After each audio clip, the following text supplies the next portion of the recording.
And Oh yes. oh shit! I lost the link. No, it's on Roll20.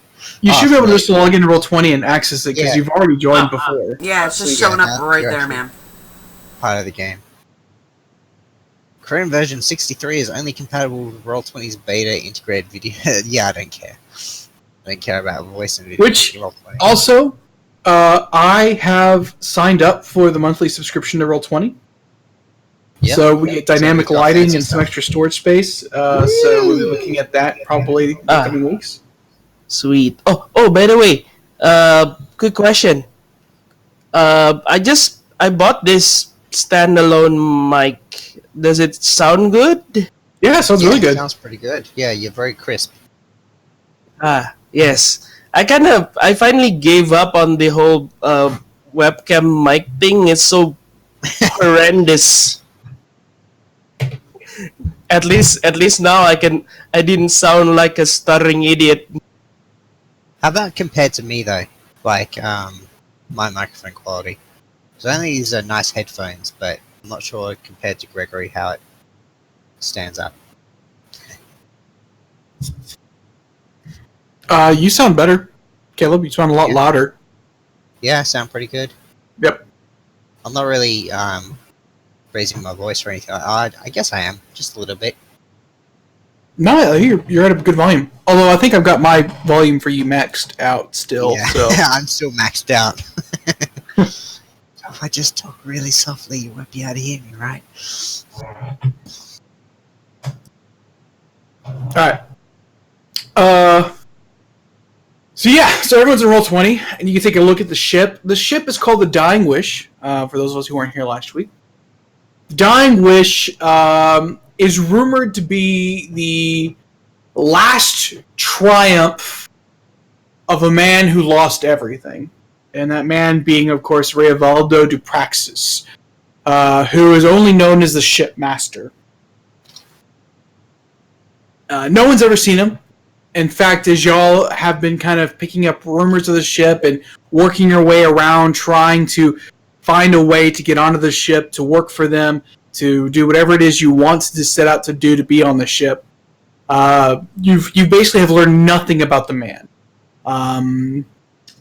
Rumors abound about his race, about how old he is, about whether or not he's even still alive. But at the end of the day, Revaldo Dupraxis is about all you really know about the person behind the ship.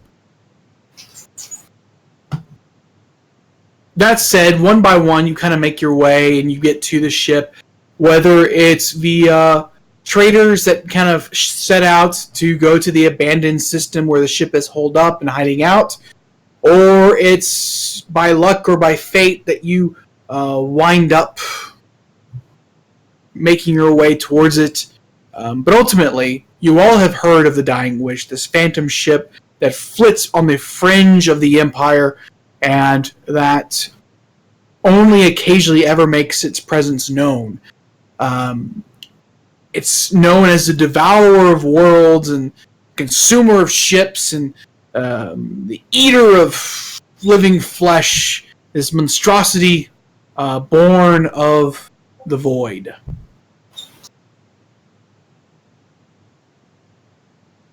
At any rate, all rumors aside, it is bigger than you've ever seen any ship before. Far larger than any dreadnought has any right to be. And the rumor that it is a dungeon class only fuels a speculation as to what it's doing, what its purpose is, because it never is seen to ever actually make landfall or to meet up at any stations for anything. It's only ever heard about by pirates or mercenaries or slavers as they make their way outside of the Empire's influence of the law. Or outside of the Empire's influence and outside of the reach of the law.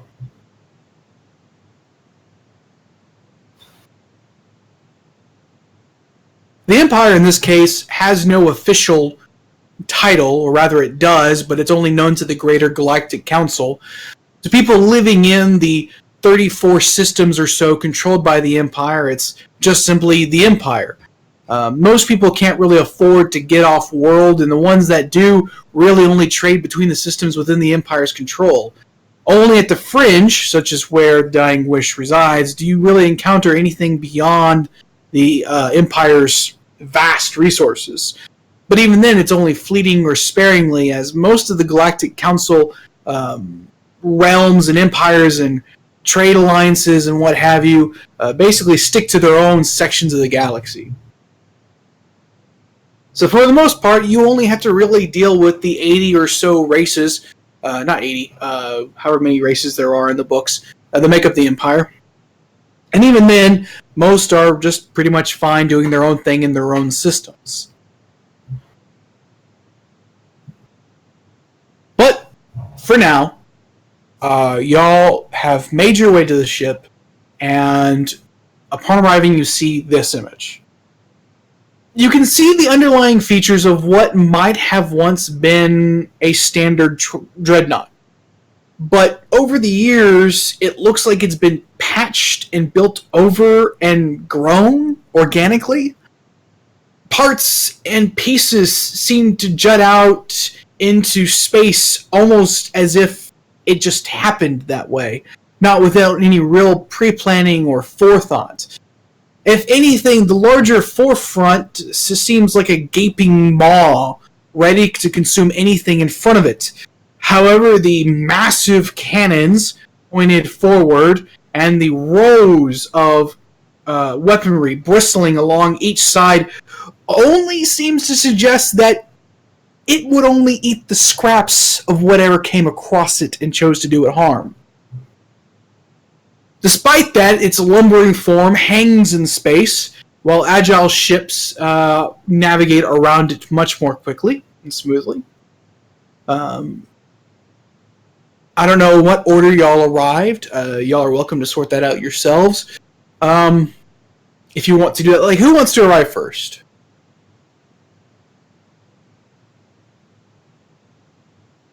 On the ship. Roll a d20 for initiative. Yeah, we'll do initiative. Roll d20. Who was the first to act to try to get onto the ship? Now, this is not. You all aren't on like a freighter ship and you've just docked with the ship. No, this is sort of just in the narrative, and kind of what order have you all kind of come to the ship? Because as you arrive, you're taken on board. You express, "I want to work here," or however you want to go about doing it. If you're sold as a slave, or it's up to you. But eventually, you're going to be taken to your quarters, and your quarters are a little more than a closet. So this is really more of a who gets which bunk, because there are 2 bunks. Yay, bunks. I got a 20. So Seg, Seg rolled a 20 to his initiative. So I'm thinking Seg goes first. Lol. So Seg will be first in the room.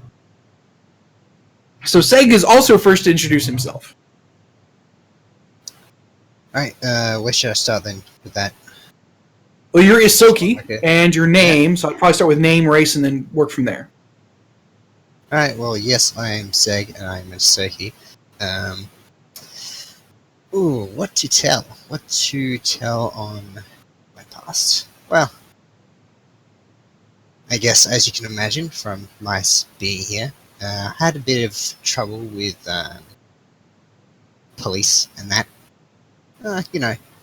Nothing too big, but things have been exaggerated and whatnot, of course. Well, I'm a mechanic, as you can tell by my nifty little companion here. Say hi to Strult, the Mark IV of his kind. Been building him for quite a while. I enjoy... I've had quite a bit of fun with flying him around, getting a bit of practice in there. Kind of simulation sort of thing, like, piloting and whatnot. I think that's all I'll say for now. We can talk a bit more later, perhaps. All right, and what did you say your role that you were applying for on the ship was? Mechanic. Mechanic. So working in the engineering office, or the engineering crew? Specifically with the engines, or anything in particular? Oh, no, not really. All right. Intern, then. Huzzah. All right, so Seg, the Isoki mechanic, is currently looking for employment on the ship, and he's you get. I mean, you're first greeted by. Yeah, go ahead. And so who's next? So it's going to either be Sinclair or Skittles. Who is next? Okay, so should we roll for it, or should I? Oh, you know what? I'll do it. All right. Oh wait, forget. Seg, what bunk did you get? Did you get the top bunk or bottom bunk, or did you take the corner? I'll take the bottom because it's just easier for me being. All right. Seg's got the bottom bunk. Sinclair has volunteered ahead of Skittles to go next in the introduction and arrival on the ship. So, Sinclair, introduce yourself, your race, what role you'd like to play on the ship, kind of what you're trying to get employment for, and kind of tell us a little bit about your background, a little bit. So, Sinclair is a Galaxy Series utility android. He is the 7th series in the line. More likely it more than he, I assume. So Sinclair was brought in because of as part of a trade. So the trader said that Sinclair was sold as a like a crafter bot. What do you call it? A crafter bot. So tinker? Then, a tinker? Yeah. Less engineer, more like reload, like one of those reloaders. Where you reload ammunition into casings, that sort of thing. So, as a utility, as a plus, the sales was that Sinclair can also act as a decipher. That's the entry. Protocol and munitions droid. Yes.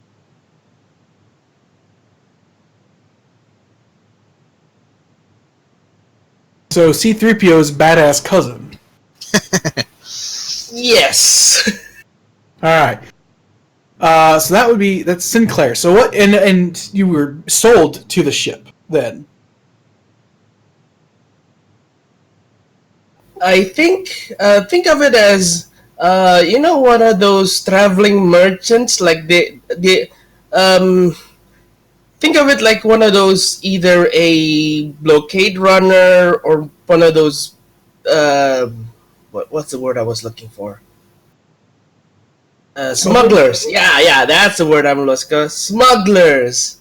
These smugglers ran out of money on the outer fringe, and they think, wait, let's make a quick buck and sell this bucket of bolts to them. All right. Yeah. So we'll say that you were bought relatively cheaply, possibly insultingly so, and stuck in the closet with Seg until I could figure out a use for you. You get the corner. It's like, and yeah, what are you here? What are you here for? I got sold for cheap. That is very insulting. All right, so I guess that leaves Skittles last. But Sinclair can either have the top bunk or the corner, whichever he prefers. I think the corner is fine. We'll give you a box. Don't worry. Oh, go ahead and load up your send me your images, and we can get those images up on Roll20. I think I already sent mine. I put mine on my character sheet, so you can just grab it from there, I guess, if you want. But otherwise, I'll put it in Discord for you. Right, and just that. You know, good thing I took comprehend language as my first. I'll just make it a stamp for you. Hold on, I'll make it a stamp. So. Well, I was also going to put the full image up as well. Oh yeah, well that's the full image. I'm going to make a stamp for it as well, so you can just have that easy enough. All right. Well, so there's Seg, the Asoki, tinkering away. Sinclair, the protocol and munitions android. Crap, I have to find a Skittermander picture. That would help, yes, especially since you're introducing your character next. Oh.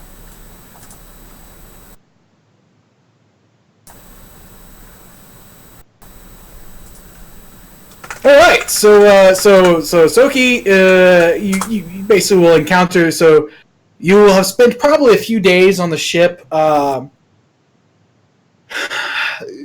learning initial ropes, kind of just getting the layout of the ship initially. They give you a few days to adjust, to get settled in, to make sure you're not a security risk before they introduce you to the engineering team, and you're put to work learning and basically shadowing one of the senior engineers for a bit. After a few days, of course, Sinclair gets dropped off at the closet without a word from who does the dropping off. Apparently, they are only told to bring the android there.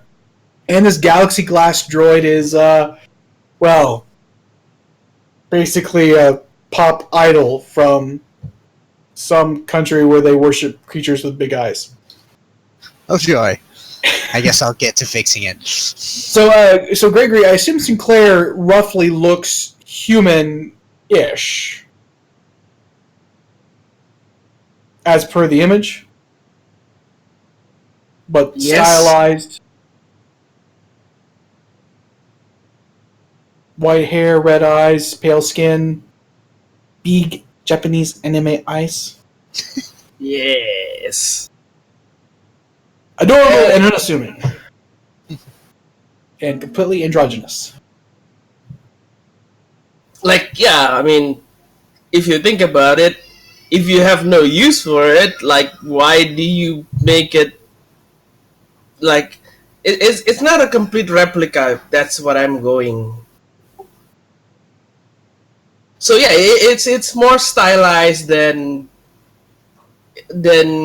trying to match anatomically a complete human, if that makes any sense.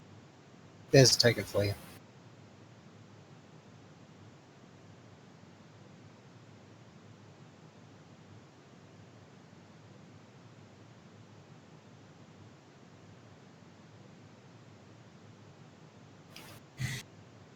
Awesome. So we've got a rat, an anime girl, and a Furby, right? More like a A demonic knockoff. Furby. No! It's more like a knockoff Experiment 626.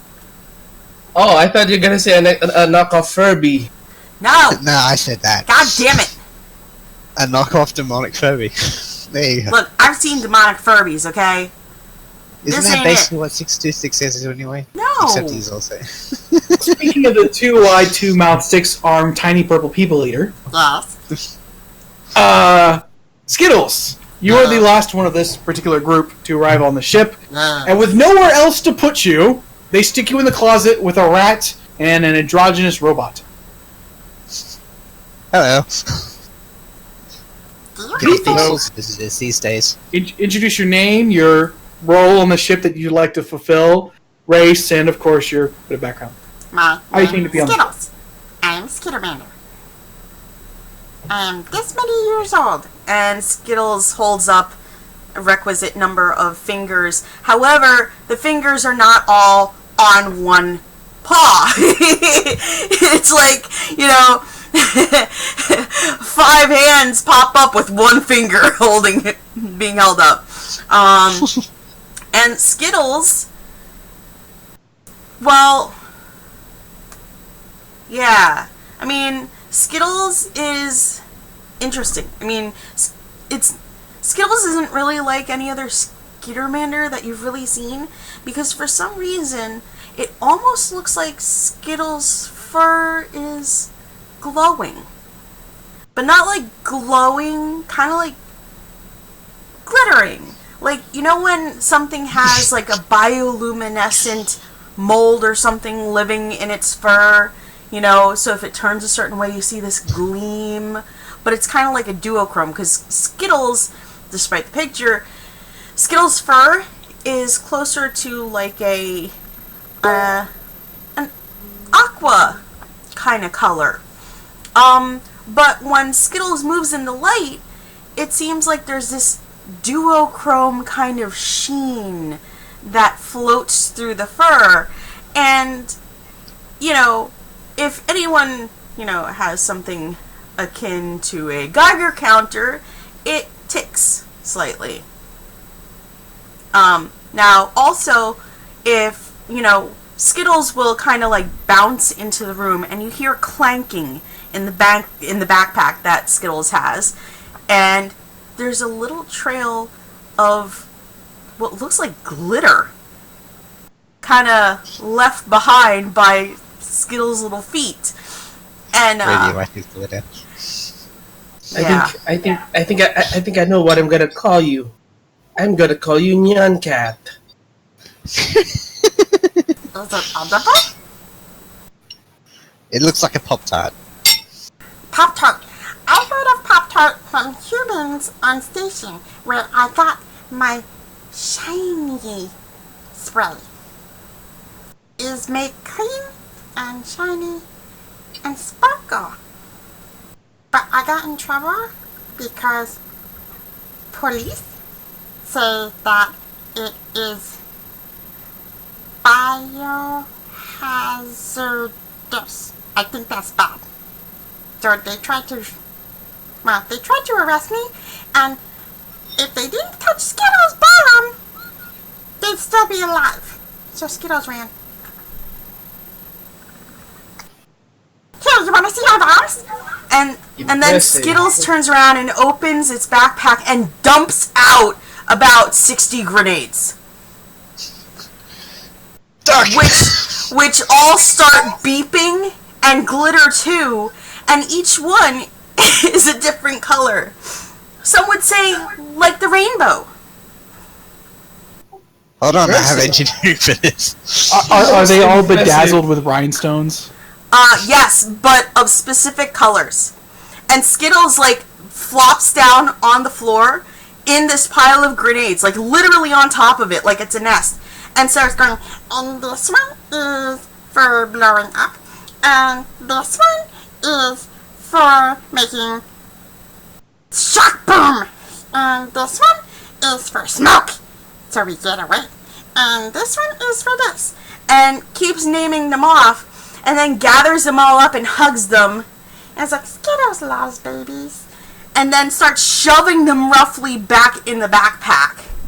One or two of them actually start beeping like they're about to freaking go off, and Skittles kind of like looks at it, shakes it, and then smacks it against a paw, and it stops, and then puts it in the backpack. So, Isoki, you would recognize being a very talented mechanic, and of course, Sinclair probably would too, since he's got the life sciences, physical sciences necessary to do it. These grenades are not very well made at all. In fact, you suspect that if you had tried to pick them up or try to manipulate them in any way, they would completely fall apart and or detonate in your paws, or hands, or whatever manipulators Sinclair has. So, you are very... These do not appear to be a very safe thing to have at all. Alright, hopefully I get my personal my. quarters soon enough. Sinclair then said, "Oh my, those were clearly IEDs." Oh my. Yes, Skittles makes by hand. It's like, guys have I think, stocks? I think I need to learn the way he said it. Oh my. Oh, George Takei. Yeah. Oh my. Wink. Oh my. Is that close? Yeah, actually. I don't know. Oh, so when Skittles is asking about snacks, Skittle goes, Cause Skittles' tummy is rumbling. and then lifts up its little space shirt or whatever, and a mouth pops out and starts like chomping around. Skittles hasn't eaten in 20 minutes.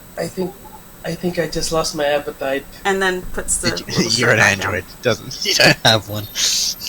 Well, actually, I've seen what happens to androids in other space movies. What, when they go hungry? No, when they get infected and they end up with a mouth stomach too. Or yeah. I think if anything, if the movies ever teach me anything, if Claire ever bleeds out, he's gonna bleed out some weird white goo.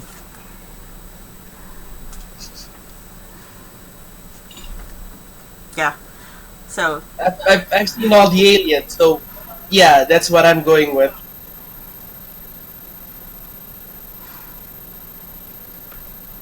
What was that robot in the first Alien? oh god, I think that was one played by John Hurt. But Yeah, that was amazing. yeah, so this is Skittles. Skittles is still Skittles is a late bloomer. Skittles still has the fluffy little ears and is adorable and has the vestigial additional feeding mouth. Remind me what the race name is? Skittermander. Skittermander. Ah, I see. Is that in the book? That's probably in the book. Right? Yeah. And thus the heroes of this fabled tale have united. Unknowing, unknowing as of yet still of the fate thrust upon them by the uncaring universe in the space opera known as Starfinder Eclipsed. Skittles got a snack.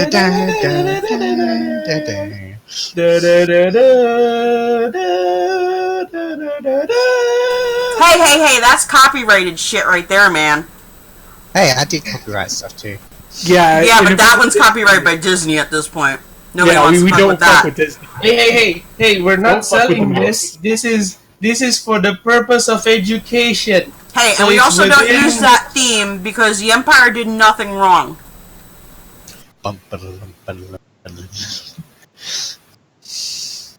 Oh, here, also, this is a rather meta question, but who has the longer rap sheet? What? You mean of possessions? Yeah, y'all have to like- ask each other. I have 8. 8 what? Oh, wow. 8 bulk? No, that's my rap sheet. I got 8 individual. Oh, I've got Um, 8 rat. Yeah. Ah, I thought you were talking about, like, junk, like, possession stuff, not the stuff. I have 8. No, rap sheet is when you get caught and it goes into Yeah, your permanent I thought- record.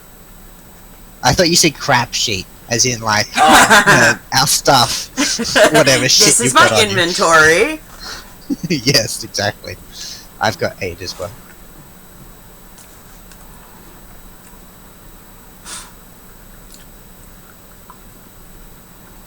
Do androids actually need clothes? I mean,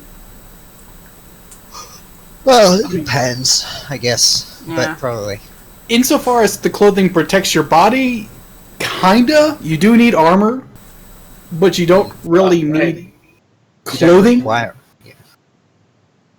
But you can, if you don't need to be wearing armor, then you really don't need clothing. But it's expected that you do just because of, liberties. Although some alien races don't need clothing, like Skittermanders obviously don't need clothing. But they'll still wear some of it just because that's the norm for the societies. When in Rome. because that is the expected. Right. Expected petroleum. All right. So let's tell you a little bit about your ship and the people that you are reporting to. So everyone knows, of course, that Revaldo de Praxis is the ship master. He's never referred to as captain, just ship master, and that's typically to denote the fact that his word is law on the ship, and he commands the ship directly.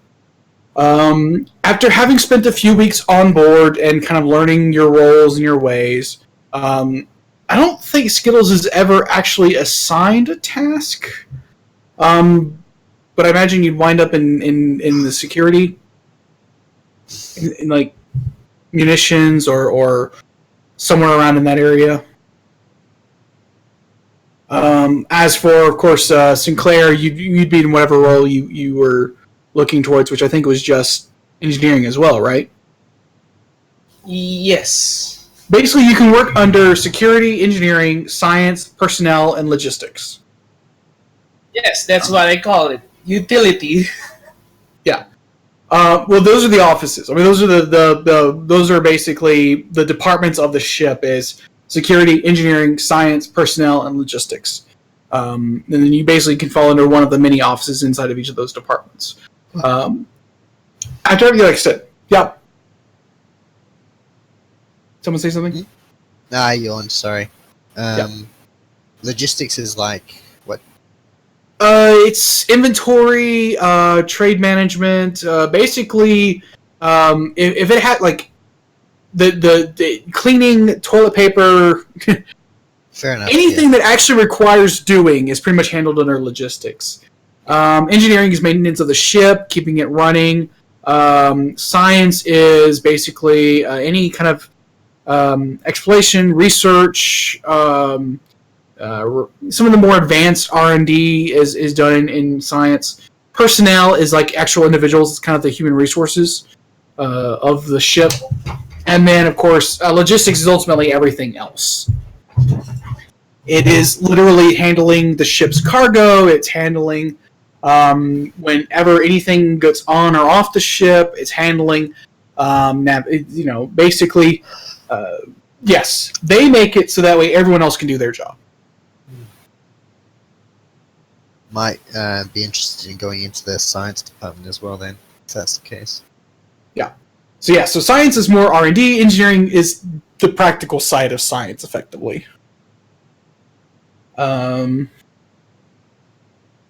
It's basically science. The science department is basically all the professionals. So it's not the blue-collar workers that actually get down dirty and fix the ship. It's the people that are like, we could theoretically improve the shields 20%. But science and engineering do work together quite a bit. Just like personnel and security work together quite a bit. Science is also where health and life sciences and those kind of services are, and they work with personnel quite a bit. And ultimately, logistics is basically facilities and maintenance and all that stuff that doesn't directly relate to weapons or engines or anything else. So, right. So, getting back to the ship. Currently, the captain is Charlotte Dupraxis. When you're brought on board, after a few weeks of getting settled in, you and a bunch of other newbies are herded into one of the cargo holds. Cargo holds, in this case, it's one cargo hold, I should say, is massive. I mean, it is big enough to hold a medium-sized spaceship. That's a light freighter, effectively. Something that normally has a crew of maybe 75 to 100 people. Well, 50 to 75 people, I should say. It's massive. I think it's 50 meters by 50 meters by 50 meters or so. 50, no, is it 15 or 50? 50. 50. Oh, so about the size of an Olympic swimming pool. Yeah, and basically the size of an Olympic swimming pool and the surrounding gymnasium. Now that I can picture because I actually see him. Or an indoor soccer arena, football arena. Okay. right now, there's a part of the hold is basically contains a bunch of goods and crates and shit that have been traded for and are getting ready to be traded off. But for now, you and about 20 other individuals who are all sort of new blood have been gathered together to be introduced to the officers of the ship. This is sort of a quarterly thing, one they do every year or so, every few months or so, whenever new blood comes on, and like they're getting ready to prepare people to join the rank and file of the Dying Wish. This is where you actually get your first real glimpse of the captain of the ship, Charlotte Dupraxis. I'm going to go pretty weeaboo here, but she's got blonde twin ringtail ponytails on either side of her head, and is dressed in a very fabulous purple and black Gothic Lolita dress. However, she's hardly what you might call cute. Well, maybe half her face is, as the other half of her face reveals rotting flesh and a skull where the eye is missing, replaced only by a glowing blue flame.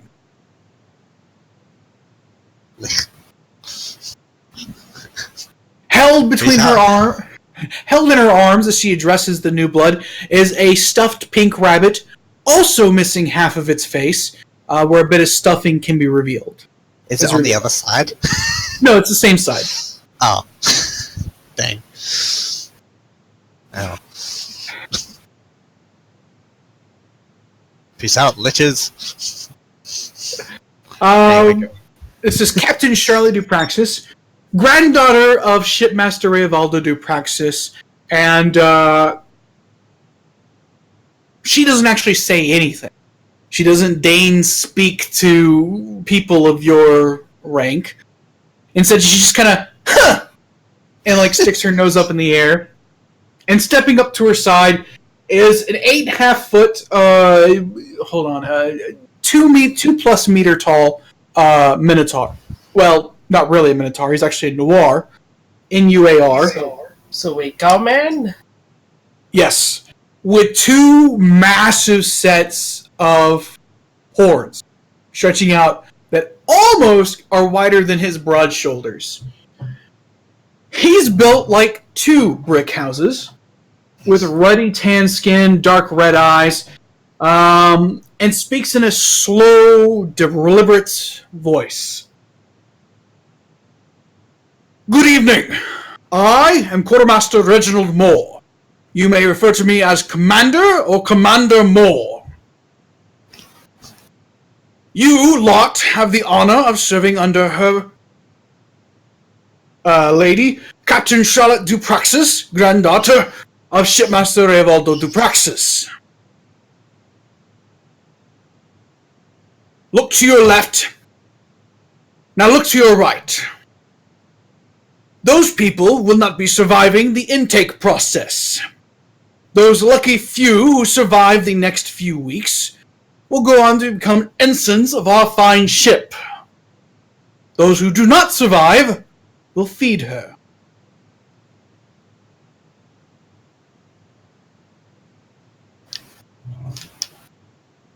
Before you stands the ship officer, the wardroom, as it's put. Of course, Captain Charlotte Dupraxis. To my left here is First Mate Commander Loria Ingvar, which you see a Reforian.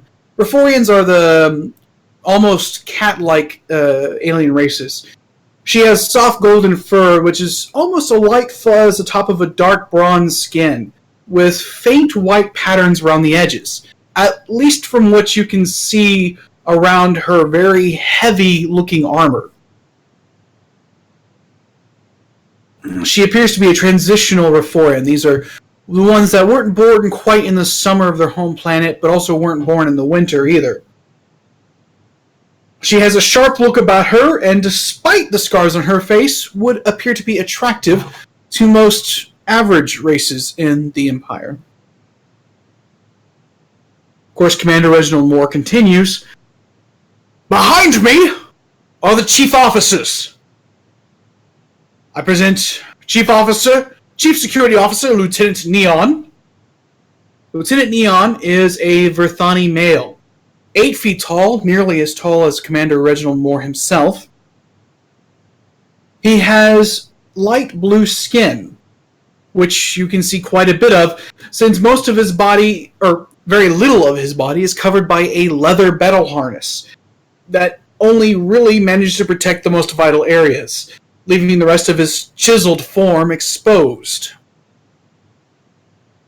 I'm sure you can get a good image of that in your head. I'm kind of imagining You He-Man. mean Avatar? Oh, no. He-Man, yeah, it's almost a BDSM harness, but it's not really a BDSM harness, it's a battle harness. With quite a few handheld pistols and blades hidden across it. Let's see here. You can't quite tell his age, but you suspect he's young, but speaking of which, Charlie Braxton looks about 10 in human years. Reginald Moore appears to be about 48 midlife for the Noir, and Commander Loria Ingevar looks about 32. Not quite middle age, but out of her younger adolescent years. Young adult years. Neon stepped forward, of course bowed, and then stepped back, at which point Reginald Moore throws his thumb over and introduces, and of course, Chief Engineering Officer, Lieutenant Donovan Cross. And Donovan Cross steps forward. Donovan Cross is a 6'4", 400-pound human male with flaming red hair and a massive red beard. His waist is only able to be contained by a massive tool belt, seemingly filled with every conceivable tool known to man, and even some that probably aren't. And other races. His forearms are covered in a mix. His hands and forearms are covered in a mix of oil, grease, coolant, probably some, dilithium crystal dust. All manner of things that might be found in an engineering room and mechanics speak for basically he gets shit done. However, despite that, he's got a grin that's very wide with bright white teeth and seems as eager as anyone else, though he seems to have a bit of a crazed look in his eye as he looks over the fresh meat in front of him. Eventually, he steps back. Commander Reginald Moore says, "Unfortunately, Chief Science Officer Lieutenant Ty Moore couldn't be here. However, he's still holed up in his lab. I suggest those of you looking to be in his good graces, seek him out at your first chance. As an Urog, however, I would not expect a warm welcome." Urog, of course, are the electric shrimp-like beings that are very coldly analytical and mildly telepathic. So that should be a fun experience for those of you. Next is Chief Personnel Officer Lieutenant Quinapa Forma, who I'm sure all of you will be getting to know very well over the next few weeks, as you all seek to complain about mine and my petty officer's training as the Chief Personnel Officer, right? So Quinapa Forma is a Lashunta, Demaya specifically. They're the alien race that looks like they've kind of got the antenna. For those of you who've seen Guardians of the Galaxy 2, very much like the Empath with the black eyes and the antenna. Mm-hmm. She has 4 arms, however. No, she doesn't. That's the other race. And she has a clipboard, and she's the only officer that actually speaks, saying very clearly that she's looking forward to working with each and every one of them as she helps them adjust to their new duties and roles, as well as those of them who survive the training. And probably a coffin. Skittles, nudges Seg and quietly whispers, "Is she your new mom?" What? Skittles was like, "Is she our new mom?" Lol. Yes. She is the mom of the ship. And of course, lastly, Reginald Moore. And lastly, Chief Logistics Officer Lieutenant Net Downed. And stepping forward is, excuse me, he wouldn't say Chief Logistics Officer Lieutenant Net Down. He would say Chief Logistics Officer Lieutenant Never Enough Time to do anything, never enough time to do what needs to be done. Do what needs doing, excuse me. Never enough time to do what needs doing. Or as we call him, Net Down. Neck down. And steps forward is an android with pristine white synthetic skin. Very little features at all on his body. Who is not wearing any clothing at all. Exposing much of his primarily metallic and exposed components. Seems to revel in his inorganicness.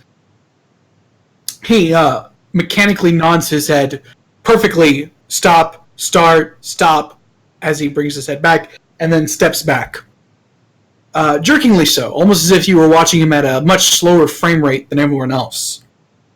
So he's kind of like a animatronic with a rather slow. Yes, but Sinclair, being an android yourself, you recognize the telltale signs of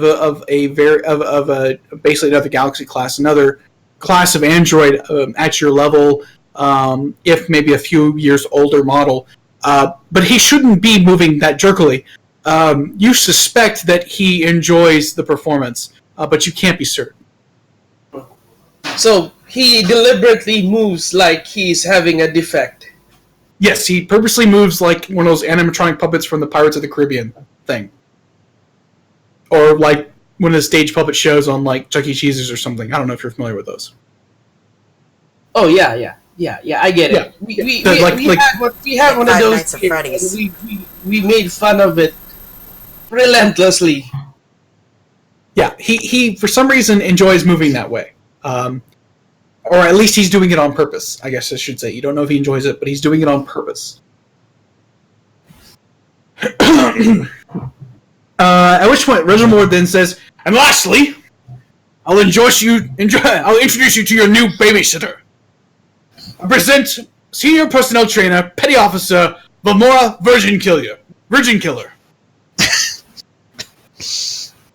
She had one of those sweaters on? No. At which point steps up. Oh no! God damn it, you! Now I had that stuck in my mind. At which point steps up a Vesk with bright red scales, and bright red scales with sort of a golden pattern through parts of it, and she's big. She is very big. She gives Commander Moore a run for his money in terms of size. 7 feet tall, but twice as wide, practically. Built like a brick shithouse in this case. Oh wait, if the commander is built like a double brick house, she must be a quadruple bypass. Yes. So she is huge, and she kind of gives you all this grin, which, being a Vesk, means that she reveals all of those sharp and pointy teeth in her mouth. And Reginald Moore basically nods at her and says, Petty Officer Virgin Killer, they are yours. You hear this tiny from the back. Hi! At which point he then turns after. So at which point the Captain Charlotte Praxis, humps again, turns off and walks off, followed quickly by the other officers, leaving Petty Officer Virgin Killer with y'all alone. Guten day, new blood. I will break you, and then I will build you again and then I will break you again, and then I will rebuild you again. And my dears, you are going to love every moment of it. I guarantee it. There's what sounds like a couple people clapping from the back, but it's just one Skittermander.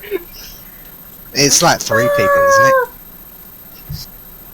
You know that accent, is it like Eastern European accent? I don't know what it is. It's just I'm just being stupid. But yeah, Don't be a that's jerk. that's Vamora Virgin Killer. She's a Vesk lizard person, 7 feet tall, twice as wide, probably weighs 500 some odd pounds, pure muscle, and she is wearing what looks like trainer outfit, like a sweater trainer outfit, sweatsuit trainer outfit. Good luck. And Sorry, she has have fun. a gigantic, and she kind of picks up this giant baseball bat, well, more of just a giant club, and throws it over her shoulder, and says, "For now, run." Wait, we're running? Okay. And as people are like, "What? What do you mean run?" She then takes the bat, the club, the bat, swings it out, and hits one of the closest new recruits, sending them flying several feet off to the side and into the ground. Before she says, "Run!" Oh my! Oh my! Skitters is giggling like mad and going, Skitters played this game! Skitters played this game before! It's tag! It's tag! Oh, And just oh my! runs! My secrets weren't built for this. My secrets weren't built for this. Slam! And then start happening. Alright, so y'all are running now. Yeah, we're running. Skitters is like on all 6. Just like, boom! Going! Well, Hey, so, well, Sinclair was doing the C3PO run.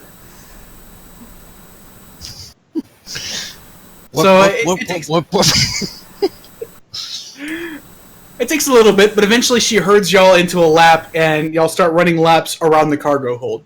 Oh, I thought we were just running away. Well, we kinda are. Well, Well, either no, I way, meant scatter sort of thing, not like... you all scatter at first, but eventually she starts kind of like picking up a couple of stragglers, and after a little bit, people just start, like, she starts running around kind of in circles, getting y'all out further, and it's like watching a sheepdog herd sheep, and eventually y'all start running along the outside of the cargo hold. And people gosh, kind I of figure should've out quickly, put that oh, in we're athletics. exercising. We're in boot camp again. I should have put that point in athletics. I didn't have enough points. So, go ahead and give me an athletics check, everyone. Oh, great. Can I just do Constitution? No, it's okay. So we can figure out kind of what order you're in. Oh, shit. That's a kind of nice, what's it? That is cool looking, yeah. So the 12 for Sinclair? Yeah. Oh. Yeah. Damn. Alright. So after a few laps, it's starting to get tiring. Because y'all aren't running at a jog or a good marathon pace. Y'all are almost sprinting. Seg, buddy. Yeah, I'm gonna get whacked on the head, aren't I? Fortunately, there is a couple people behind you. Unfortunately, you can almost feel Virgin Killer Vamora's breath on the back of your neck. And you kind of glance over and you can just see the bat that just seems to get bigger with every lap. As she doesn't tire at all, she's just constantly running. But she has the same maniacal grin. She doesn't even look like she's breathing hard. And as you kind of give her a look back, you and the person behind you both glance at the person behind the both of you that's directly in front of her. And there's a silent moment as the three of y'all all kind of connect. And you all know This is it. We've am all I dead? experienced this terror. And then the club comes down. The bat slams into the side of the person last in line. And there's just the sound of cracking and a wet slap as he gets flung across the cargo hold. And Vamora shrieks out again, "Run!" And she picks up the pace. Up into the forest, picking up the field mice and popping them on the head. So, give us another athletics check, guys. This is like going back in.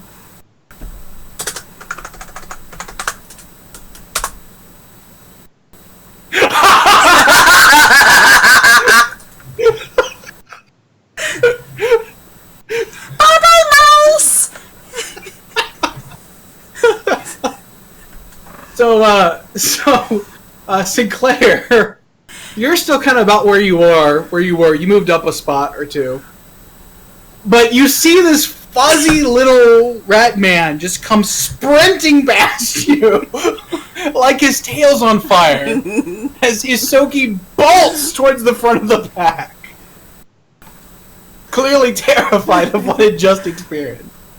Or at least encouraged to run faster.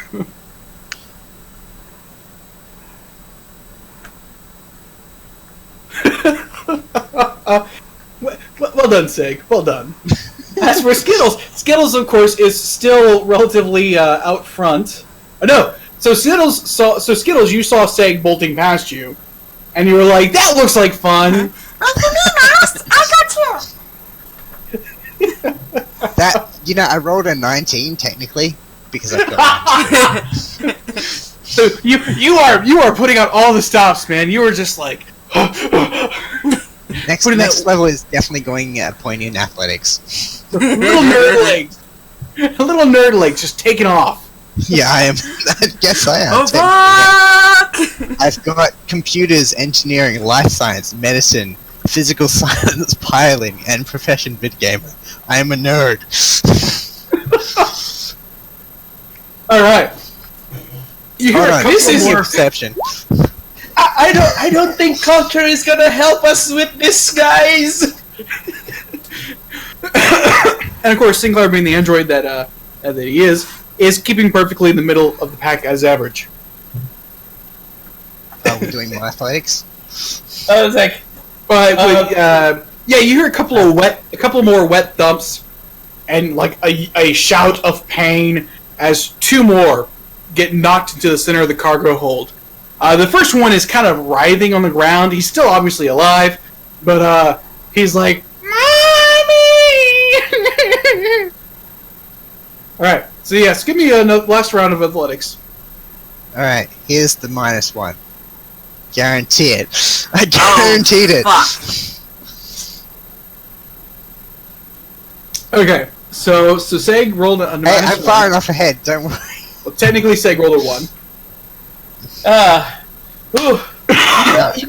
you know what? I think my Technically, I got character is my- going to be perfectly mean in the sense of statistic. Get it? Get it? Hold on, I'll get my medicine ready. Alright. So unfortunately, Skittles has short little legs. Can't keep her running at the front of the pack forever. So she gets dropped back to about middle of the road again. Sinclair, of course, keeping up the same pace as before. Not quite shining out, but not quite failing either. But Seg, the nerd that he is, with tiny little legs,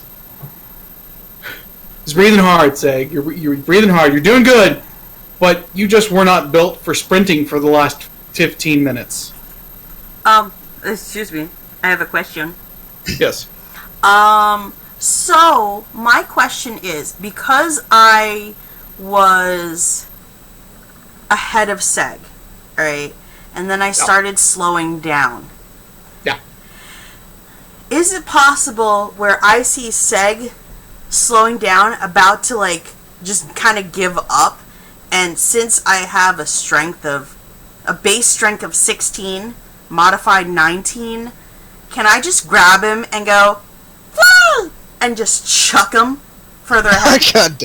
I'm getting flown either way. You could, however, doing so would put you in last place as well. Dang. Within reach of the bat. Dang. I'm 3'3". I'm not sure if you can. Well, she's 3 foot flat, so. Yeah. Oh, good. Your ears are a little bit taller. Yeah. Um. You have a tail. Skills doesn't really. Do I actually need to roll a new character now? So, no. So, Seg, you are first in initiative. She is winding back and is about to hit you, but you've got a round to do something. You don't have to take this.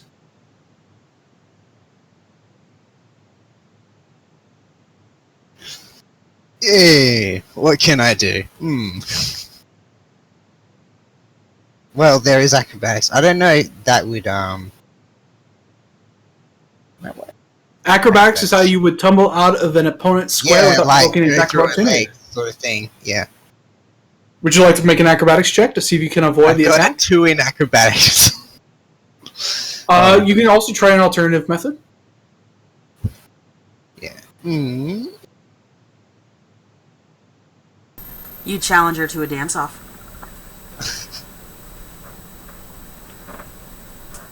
Ooh, no, wait, that would be bluff, wouldn't it? Shit. I was thinking of Strut being a, what's it? A diversion, but since Like a feint? bluff, I think would... What? Yes, that would be bluff.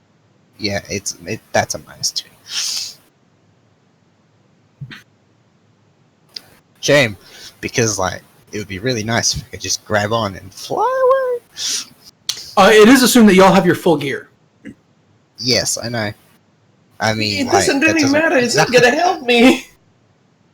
Yeah, I know. yeah, exactly. I know.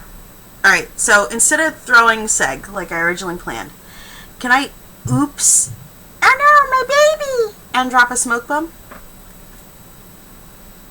Let's see what Seg wants to do first, but we'll Okay. hold on to that thought. Seg will be acting first.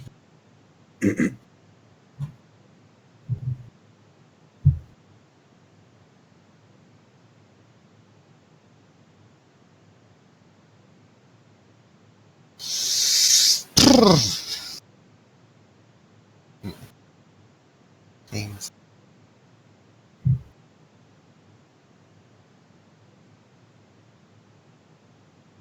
I mean, like, acrobatics is still looking to be probably my best option at the present.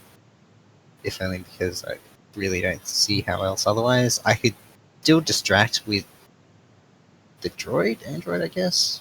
Maybe. Your droid's with you? Yeah, my droid is with me, sure.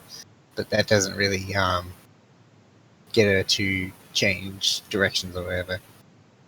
She might change targets. Yeah.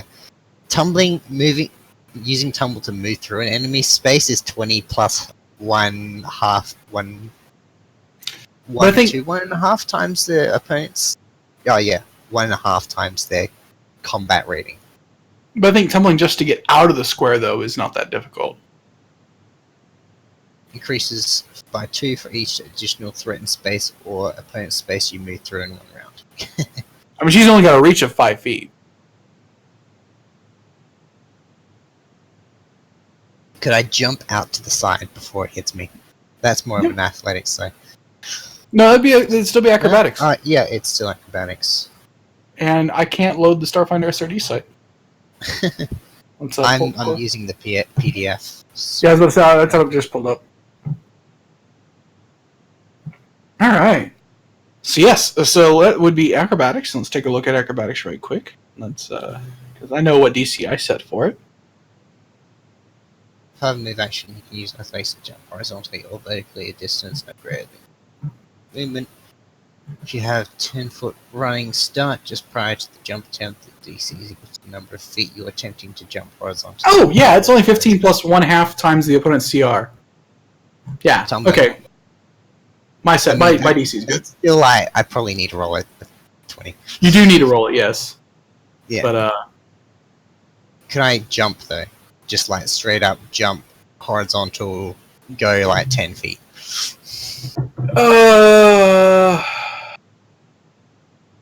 See, that's a vertical jump. That would require athletics. No, horizontal. Not Oh, jump is vertical or horizontal. okay. Oh, Well, yeah, like you can so, use- once you get out of the threatened jump is square, athletics. Sorry. once you get out of the threatened square, you'll be treated as part of that jump. So yeah, we could do that as part of that movement. I mean, so it would I still didn't be actually see acrobatics. athletics change over there. I thought it was still acrobatics from that. Oh, 'Cause it's acrobatics like- might be jump. No, athletics is jump, but like Yeah. what it is right is on the 2-column split that it's got. The athletics column starts like right at the very bottom Yeah. of the first column. So Yeah. you don't see it when you're Yeah. going on to the other stuff. It's That's a bit of a I would have moved the athletics to the top of the right column. yeah, definitely. All right. So I yeah, jump. tumble. So you're gonna tumble. is better. Yeah. Move through a threatened space. That's You're not gonna moving move, you're through a moving threat- out. I'm moving out of it, so it's like a 5-foot step sort of thing, isn't it? Yes, but you're also So in I the can- process of running. Fair enough. Plus, So, I'm trying to like, make it a challenge. it's kind of a dash to the side. Whatever, I guess I'll roll acrobatics and fail horribly. And I got an 18. That's good enough.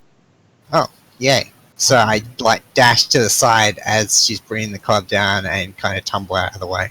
You absolutely. How do you want to do this? You just like squeak and then So cartwheel out, or I've got nice ears, right? I've got pretty good hearing.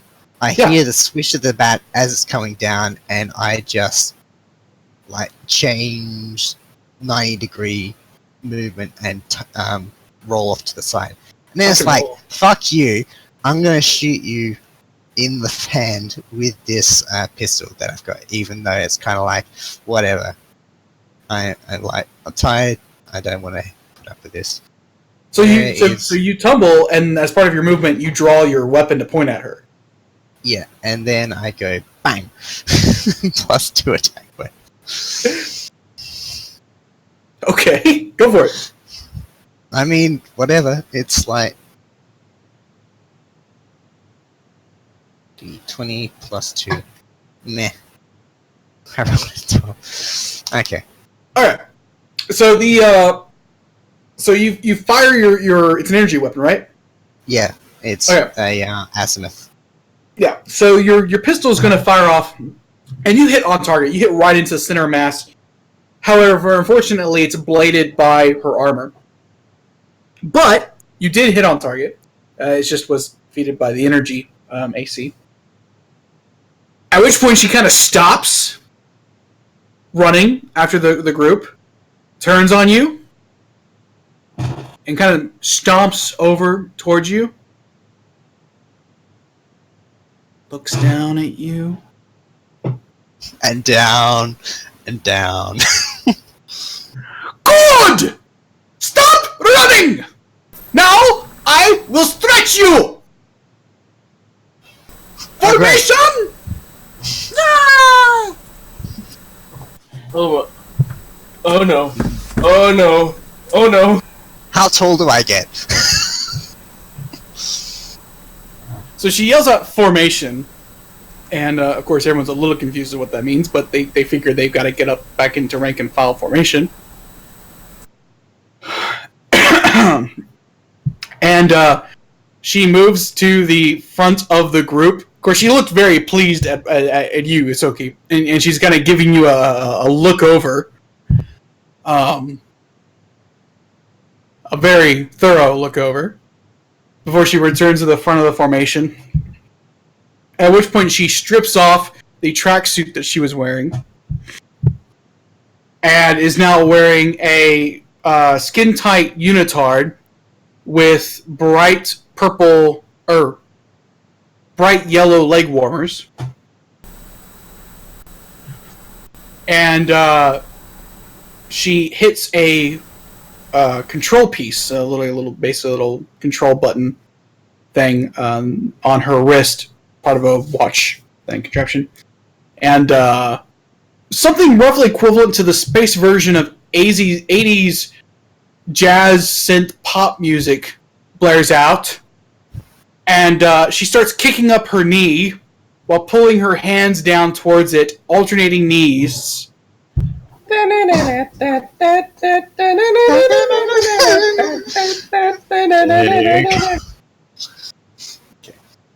was thinking of the training montage music, but I couldn't remember what it went like. Dun dun dun dun dun dun dun.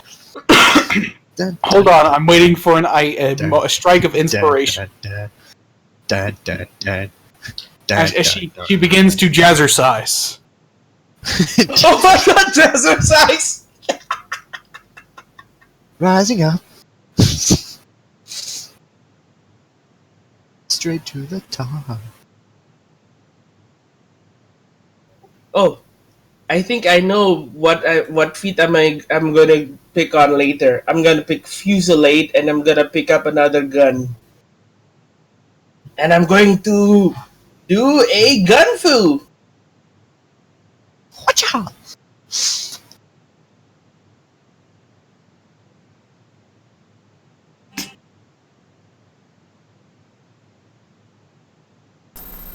I don't care what you say, that song works. It works. What song? Oh, I got another song if you want.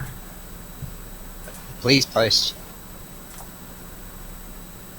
I'm trying to figure out where I can put my ammo current. That's the second choice song. The first choice song, give me 1 second.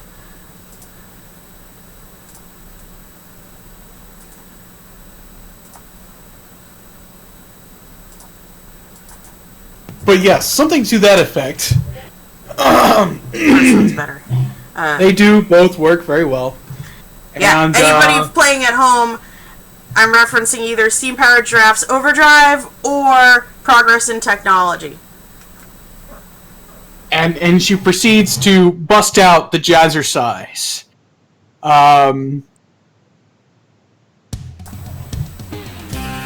From behind her back, and you're not entirely certain where she drew it, she pulls out a azimuth laser pistol and hits one of the new bloods that aren't actually moving, and yells out, "Jazzercise! Stretch now!" And continues. Oh, what? Okay, so Sinclair is now frantically moving its appendages. Yes, attempting to mimic Vamora, Virgin Killer, Yes. as she leads everyone through a 30-minute jazzercise element. Occasionally blasting people who aren't keeping up. Yes, very much so. So everyone give me a round of acrobatics. Oh, great. Guess Oh, okay. I just have to be pessimistic and it will work out fine. Ooh-wee!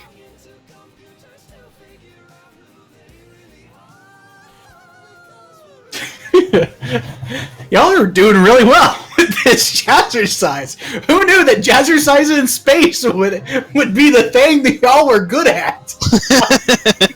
Well, we gotta be good at something, am I right? Guess I'll have to add perform to... Wait, it's just profession, isn't it? They don't have perform anymore.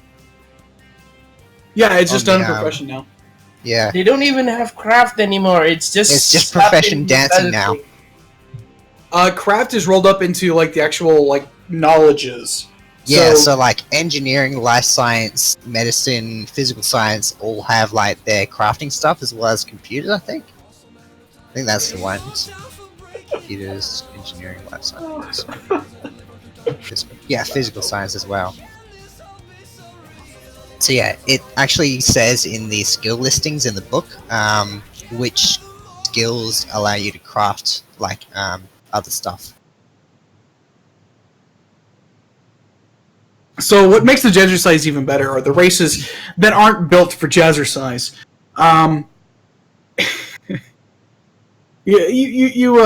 let's see here. Man, I'm not, pretty not sure Urog. that Skittles looks like that gopher or groundhog in Caddyshack trying to jazzercise. I mean, it's so small and round and fluffy, you know, with little arms. Oh yeah. Or like Gadget or Gizmo puts on the headband, dancing around. Yep. Yeah. All right. So let's see here. So Sinclair and Skittles, y'all are excellent. Like you are so good that people are looking at y'all and like shit, and they're like trying to improve better to like make themselves look better than y'all. However, Isoki, you do catch the fact that that Vamora Virgin Killer is looking at you appreciatively as you are doing very well as well. Now I feel like I'm one of those like TV instructor, like one of those gym channels. They move like with so much coordination. You imagine like, oh wow, it's like they're not human. Yeah, so like yeah, Sinclair, you are almost perfectly mimicking her, like to the T. And yet somehow Skittles is doing a better job with 6 arms and 2 tiny little legs. And you're just like, that's a thing. Of course, it's probably because Skittles is also singing along to the music, but I mean, Somehow.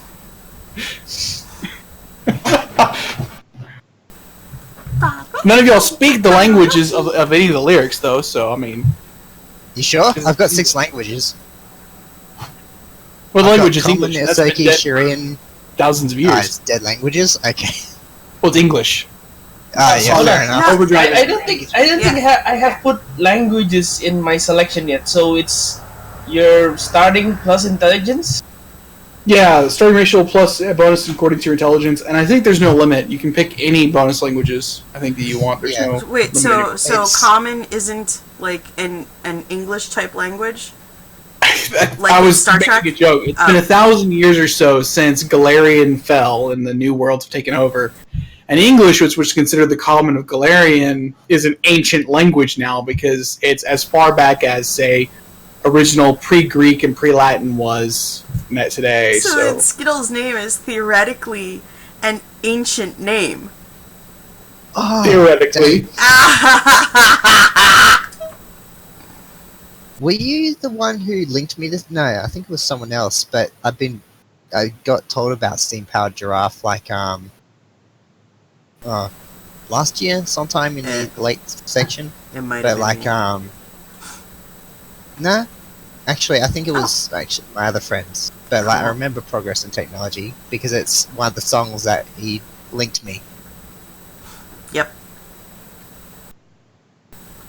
They're awesome in concert. This is now Seg's theme song, Progress in Technology. all right. So after the half hour is up, and you've basically been working out for about 45 minutes now. Vamora, Petty Officer Vamora, finally stops and says, "Good! Break time! Get water, little children! Then I break you some more!" And we'll be taking a break here. 5-minute break, so everyone do what you need. We'll come back in 5 So I minutes. can actually get water. Yes. Hooray! Yes, so, we're back. Yes.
Why? What? Huh? I'm back. No, I said yay.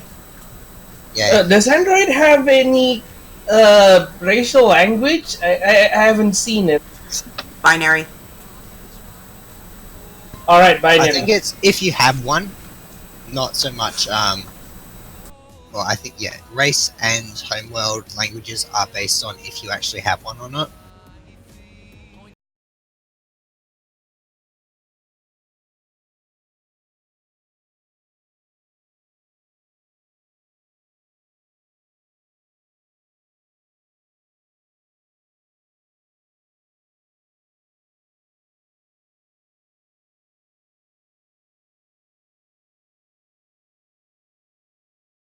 You guys think I should get? I mean, like I could get Vesk, Isoki, and Kasata. Is that good selection? Kasata?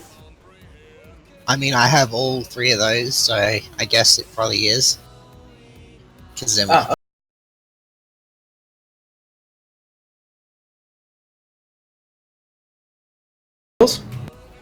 no, These two language. Overlapping skills and overlapping languages are a very good thing because that means you can talk to each other without anyone else knowing what you're talking about, and aid or- another, yeah. and aid another on those skills to get bonuses. Also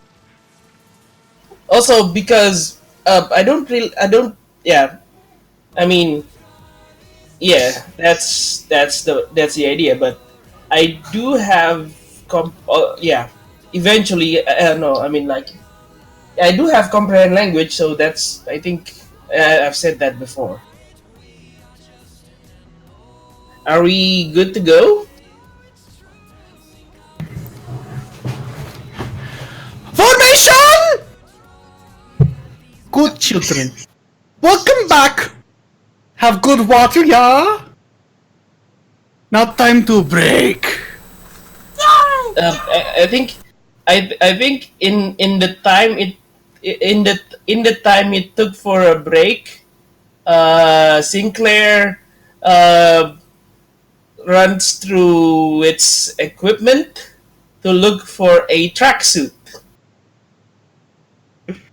Okay. So in the few minutes that y'all had to break, the organics are getting water, of course, and the synthetics are doing whatever they're doing.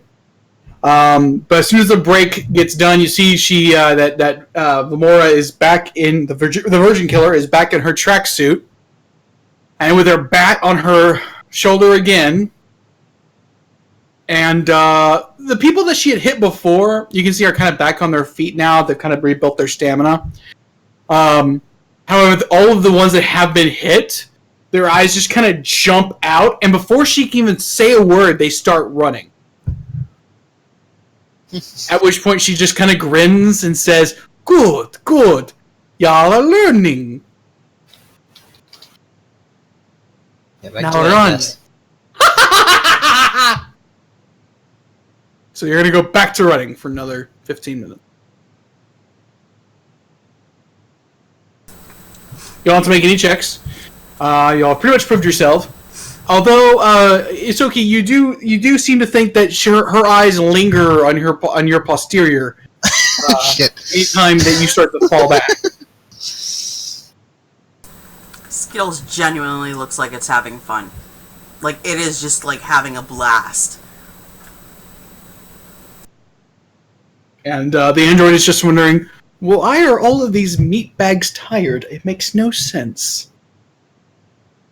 I'm sure. It's like the android thinks, oh, these meat bags must be running low on fuel. Ah, that's why. Oh, excuse me. Alright, so after another 15 minutes of sprinting, and everyone is thoroughly exhausted now after an hour of just nothing but running in jazzercise,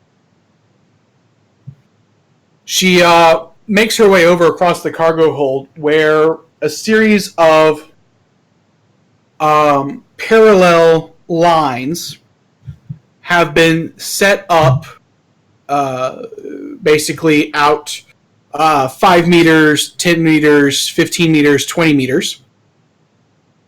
Or no, 5, 10, 15 meters. And in front of them is a big red line.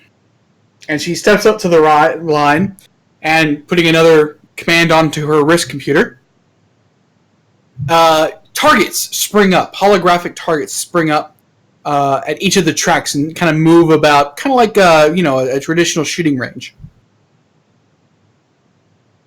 And formation. Now, my children, you are going to be shooting the targets. Please destroy them and make me proud. If you do not destroy them, I take one bit of flesh from your skin. Or bolts from your body, she says as she looks at. Skittles was like right up to the fucking line, like raring to go. Alright, so Skittles is like already at the red line and is like Yeah. Please begin. Alright, so Skittles pulls out a grenade. Take turns. So, yeah, go ahead. Yeah, Skittles is like grenade time. I can take care of those targets, Mom. I can take care of all the targets. Alright, so they're at 15, 10, or 5, 10, and 15 meters out. What's that in feet? So you have to hit the target? So that's at they're basically at 15 feet, 20 feet, 25 feet. Excellent. My range is 35 feet. That's not entire. No, it's at 15 feet, 30 feet, 45 feet. Okay, with a 15-foot radius. I'm good. Because if I hit 35 feet, then that's enough to hit the 40-something feet. So, yeah. Alright, so I'm going to use... Let me see which one. There are 10 targets, by the way, split across the 3 lines. 2 at the front, or 3 at the front, 4 in the middle, 3 in the back. Yeah. Okay, so what do I need to do to throw this shit? That is a very good question. That's why we're doing this. Alright, range attack bonus +2. Incorrect. You're throwing grenades, so Yes. you're going to be using your strength bonus. Oh, yes! Yeah. That's... Throwing attack. Alright, so that's... That's TAC, should be the middle one. Plus... Oh, yeah, +3. Okay, so... Let's do this. And, let me see, there's a...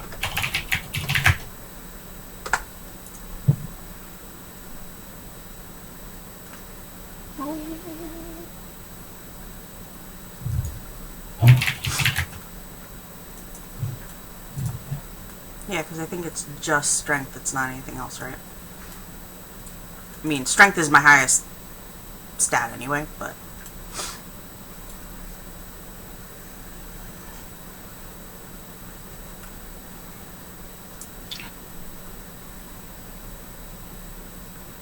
So if you scroll down a little bit on the map, I'm going to mark these out just so that way we have...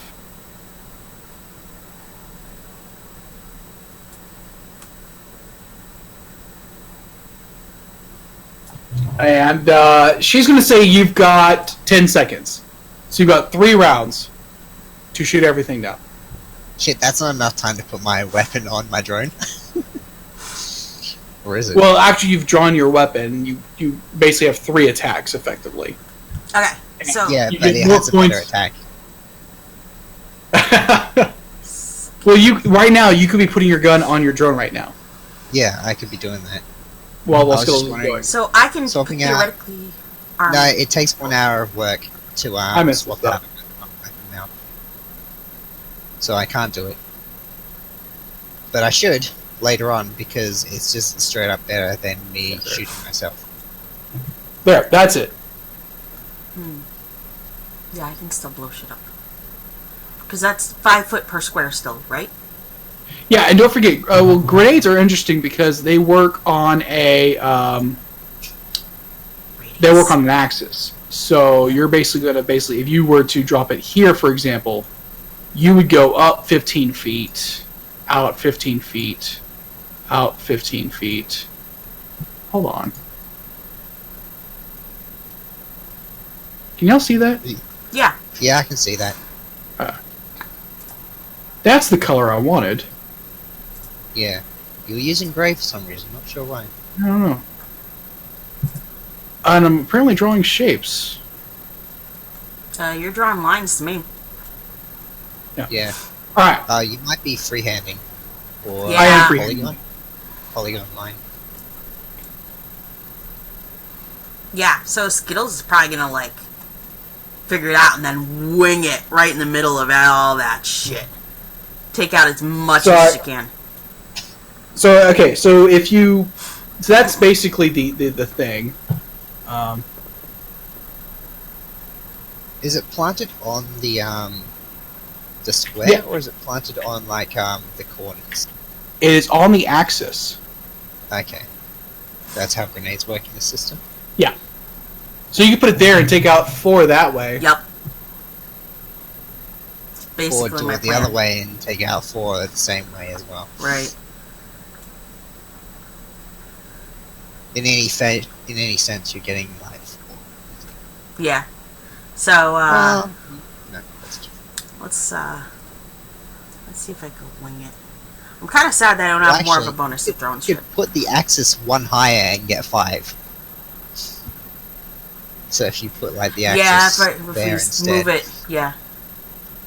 No, Oh, what? down 1 Oh, and 1 over. Sorry. Down. Yeah, and then up. No? Oh. Yeah, it's gonna be 4 no matter what because of that. Ah, shit. Alright. Whatever, Damn that you and works. your We'll leave it there. Fuck it. distance spacing. Alright, I'm gonna wing this shit. I'm gonna make Crazy Lady proud. So in round 1, so I need you to roll a grenade. Motherfucker, yes! You right? Yes, you rolled. Flying babies. Skittle Fist proud! And just fucking wings this frag grenade. No clue where it came from, but you see this beeping that almost sounds like a chime, and this blue LED light just trail. And then you hear tink tink. Boom.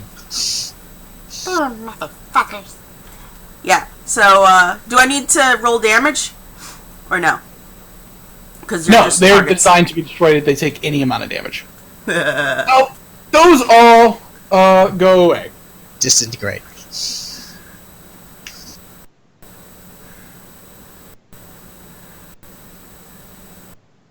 Okay then. What Yeah. happened to sharing? So, Remora Virgin Killer nods appreciatively. Very nice. But you've still got 2 more rounds to go, so about 8 more seconds or so, 7 more seconds. Alright, oh, so I'm still up? So now where do you want to place it? I want to Oh, we're place doing separately. it... Yeah, so that... Well, like each It's- person has 10 seconds, so each person has 3 rounds. Can I move that damn thing myself? No, I mean, like, the targets, are we all, like, sharing the targets, or was it a matter of, Yeah. They're holograms. we've all got our 10 targets. Yes, they're holograms, so she can just restore them at any moment. Alright, so let's drag it down so I get the most amount in again. 3. But, like, on... Yeah, that works. And then, Skills is gonna chuck another one. No, the other way. The other way was good. Well, I mean, it doesn't Yeah. matter. You won't be able to get all 10 of them within Uh-huh. 3 rounds. I know, but... Gonna try. Roll your attack. Oh, cunt! Whoops, you dropped it. Quick. Oh shit, I can look at the rules for this. Get out of the way. Okay, I need you to roll a d8.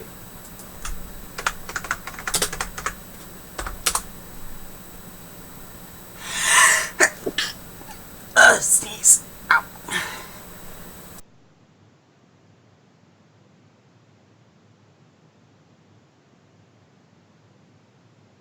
Hold on, sorry. Do I also need to roll?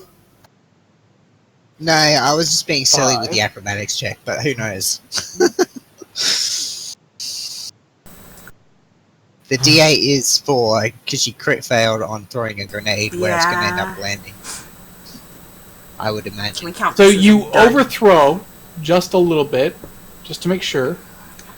And now roll a 1d4. Oh, shit. 4. 3. 4. Oops. You overthrow it by quite a bit. Wait, which side are we on? That's what I was curious about. Oh, I thought I was gonna blow up in my own damn face. Same. That's So- why I roll acrobatics. Yeah. You originally threw it here,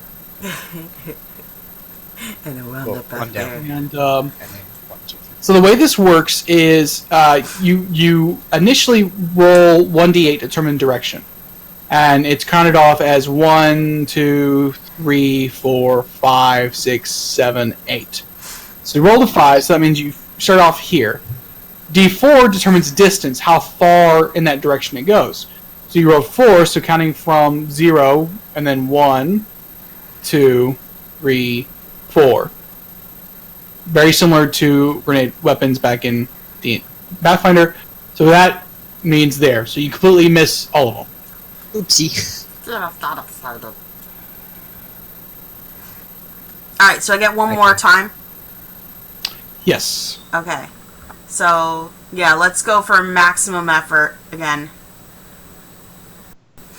I And, once threw a grenade in a different system, and it was like I basically fumbled it and tossed the grenade at my feet. So that's why I was like, shit. It is possible to underthrow, so you roll a 1, and Yeah. underthrow it by a lot. Well, so it by falls on D4, right? So Oh, you end up great. like getting yourself in the explosion. I apparently wasted that 20. However, 5 is good enough. 5 is the AC to hit an intersection, so you do Oh, hit that nice. spot, and you do wind up getting all of those. Nice. So you wind up getting 8 in total. A Huzzah. respectable score. Considering I'm using incendiary, tactics instead of actual guns, but, that's me. Yes, cheating. Max I can get is 3, so you know.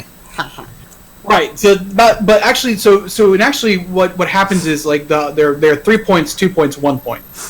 So it's Also, I thought the lowest range was closest to the porches that we've got at the top. So I was counting like, oh, that was the closest target. oh no, I'm sorry. It's bottom is closest. Makes let me- sense enough. 3, 2. So, and really, Skittles was able to get 10. 10 points? 6, Yes. 7, 8, 9, 10? Yes, 10 points. No, Yeah, 10. 13 points. She got 4. So 2 is 3, that's 6. And then 2 twos, which is 4. So it's 6 and 4 is 10. But the last grenade got the last 3 1. Did it? Yeah. I missed that. The first grenade got how many was I it? missed where she aimed the last one. Yeah. I guess. So the first one got those 4. So that's 10 right there. And then Yeah. she aimed the last one here, get these 3. So that was Okay, yeah. another 12, 13, 14. That's 14 points. Okay. However, she did do it using a splash grenade. Was she cheating? No. So I really should count those only as 1 point each. Still going Nope, just nope, one. nope. I won. Although y'all Fair could and also skills. all use grenade points as well. Although she did say shoot the targets. I did. I used a She frag shot them with a grenade. grenade. That's piercing. She did say shoot the targets. Yeah, with piercing. Shooting is piercing damage, isn't it? No, shooting means to use a pistol or gun or long arm or short arm. Look, all I have is a cannon, and I wasn't going to be carrying that around when running, okay?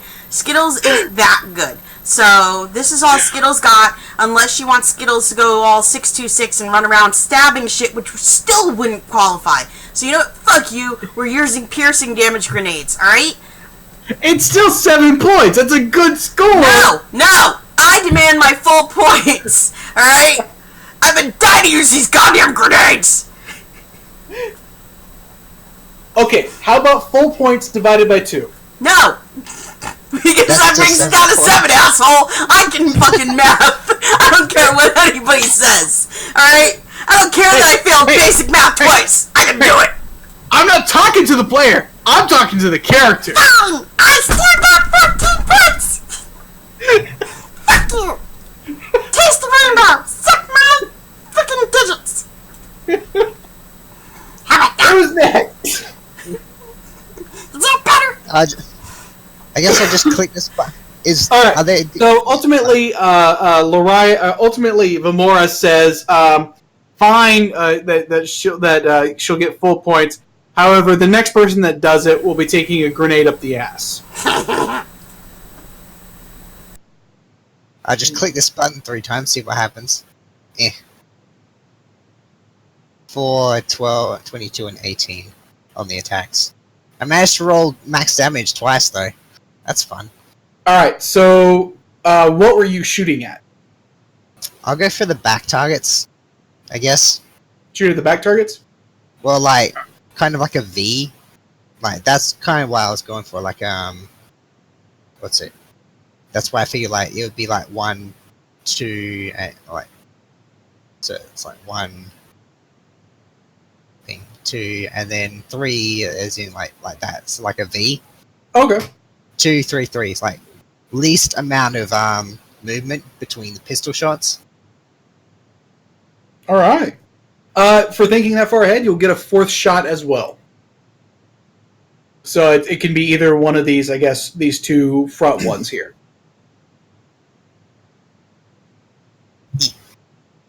Nah.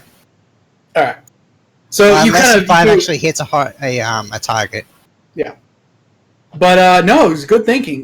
Because you kept the cluster small, you were able to probably squeeze out a 4th shot, so I can believe that. So the 4 on the back target will miss. Yep. The 22 on the middle target will hit, dead on center. The 18 will also hit pretty close to center. So you'll get 5 points. Unfortunately, the 5 will miss the front row. But you did get 5 points, which is, again, somewhat respectable. Considering the max amount of points you're probably going to possibly get is maybe 12 points, with the average being something closer to 6 points. 5 points is perfectly good. Yeah. Later on, I'm definitely going to get it. My pistol connected to my drone, because at the very least, I can master control it and then get +5 on my attacks instead of +2. And a couple of people have gone before you, and one of them only just managed to maybe make 3 points. Another one maybe 4 points, 5 points. But 5 points is a little bit below average, but not anything. Like, there's one guy that missed completely, so don't worry about him. I guess the last couple will be Sinclair. Last of the group to go. So Sinclair, what are you going to be doing? Rip guy. Sinclair will aim all the shots at the middle. So I get 3 shots, right? Yes. How far is the middle one? So it's 15 feet to the front row, 30 feet to the middle row. Oh, and just then, at the very edges of my maximum range. yes, and then 45 feet to the last row.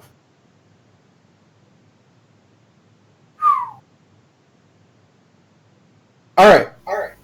Ooh. So those are all in the middle row? Yes, those are all in the middle row. All right. Well, the 20 will hit, definitely. So you're going to get the 2 points there. However, unfortunately, the 2 6s are both going to miss.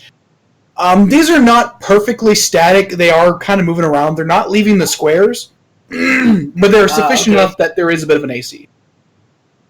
So only 2 points? Oh, God. 2 points.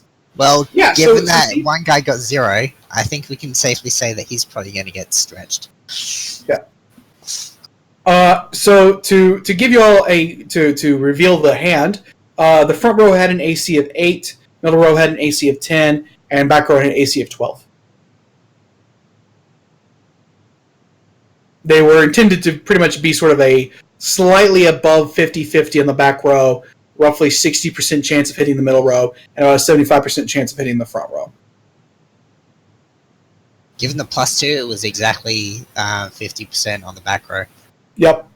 So that's what I was trying to go for right there. So. Yep. All right. So fucking Skittles with her 14 points, way out in the lead. The next highest score was 9 points from a 4-armed Lashunta. No, Kasathai. Whatever the 4-armed race is. Kasatha. Kasatha. I'm just Kasatha. calling it Kasatha. Yeah. Who was dual wielding, basically. But managed to get those off. Anyway, so yes. She's a dirty fucking cheater. Yeah. But otherwise, not a bad showing. Sinclair, obviously, shooting is probably not your strongest point, but that's okay. I'm teasing. Vamora is equally displeased with everyone. However, she does begrudgingly give Skittles a slight nod of that was out thinking outside the box, which is good. However, don't fucking do it again.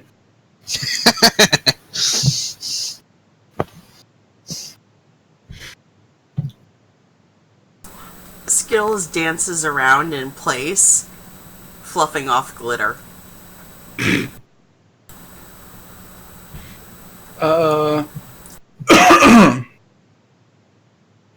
Let's see. Let me look this one up real quick. So this took y'all about another hour, so that you basically spent almost all morning now this day doing nothing but the exercise and then the shooting range.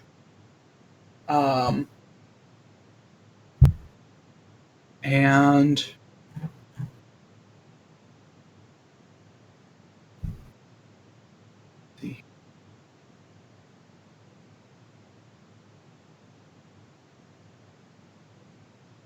the afternoon is left for y'all to do your duties.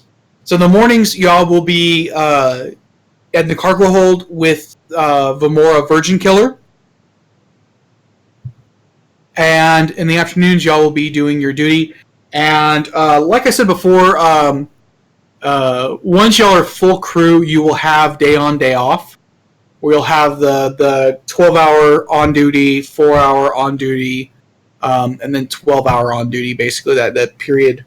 It's where they do the weird schedule. But for right now, y'all are basically just doing sort of 10-hour days, where all morning you're spent training, and all afternoon you're basically going to be doing to the evening to doing your standard work in your respective departments. I guess for Isoki, that'd be splitting it between the engineering and science crews. I guess Skittles will probably be drooling in the armory, I guess, is what she does. I don't know. Drooling. And then Sinclair, of course, will be doing whatever you want to do, which I guess is back in science? Or do you want to be doing R&D, or do you want to be working in the engine room, or do you want to be doing something with logistics?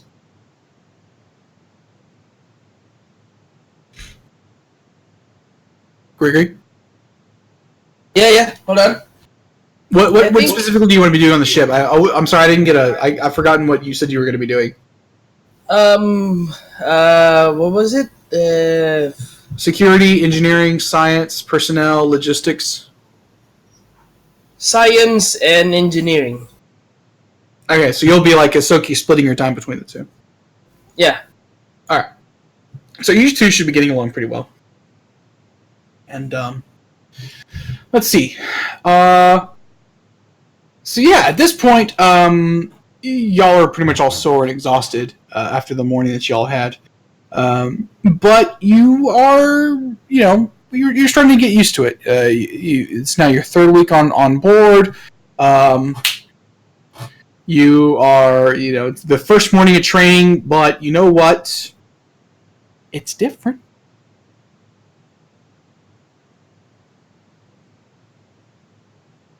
Quick note, Isoki, as you left the cargo hold, you could literally feel Vamora's eyes on you.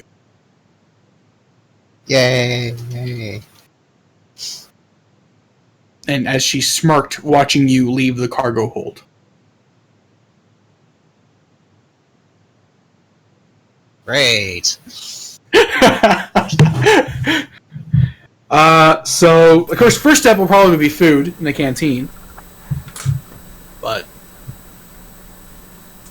So, can I say, like, Skittles notices and is like, yeah, I'm gonna say she's not doing a good job Yeah. of hiding it. He's pretty obviously leering at him. Skittles is like looking between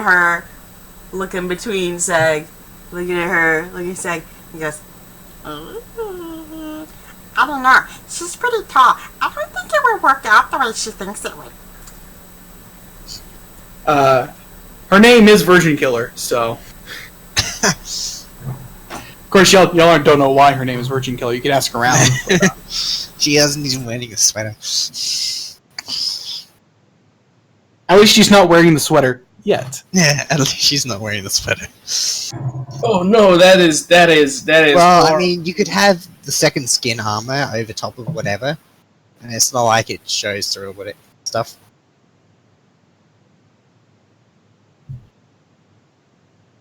Alright, so,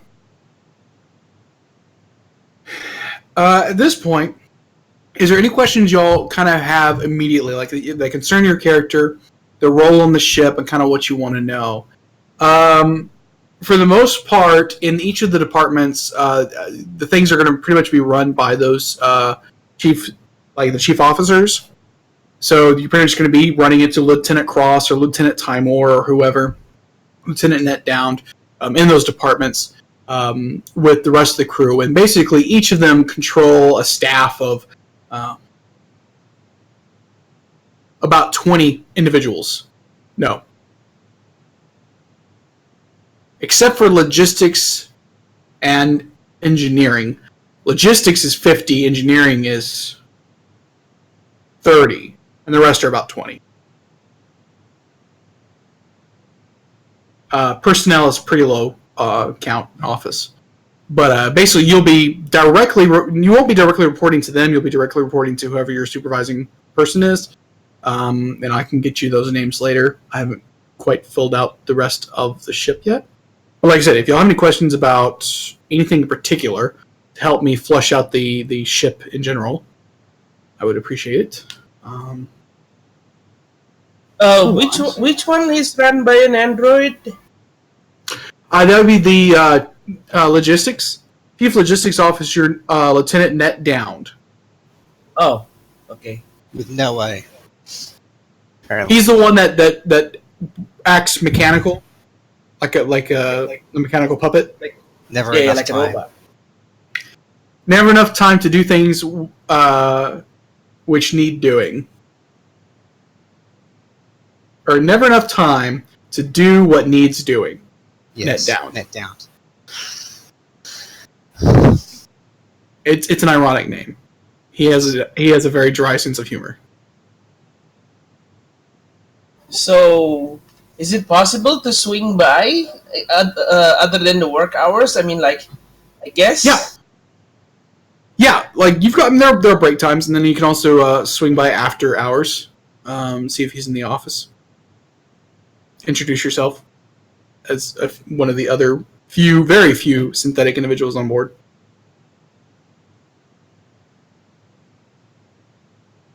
Did you want to do that? Yeah, but probably probably a good idea. All right. So the logistics office is basically attached to the cargo hold. It's a very big and cluttered room that pretty much is like a warehouse, just filled with boxes and stuff. Crates stacked willy-nilly. I mean, steel crates, not the wooden ones. However, as you are walking through, your analytical mind is kind of picking things up, and you realize there's a very methodical practice to the clutter. It's unusual. You don't think you've ever seen anything like it before. I mean, it's no Dewey Decimal System, but there's a certain method to it, and you feel like you're just on the verge of grasping it. However, by the time you start thinking you're starting to get the idea of it, you see Annette Down standing in front of a crate, staring at it and being very, very still.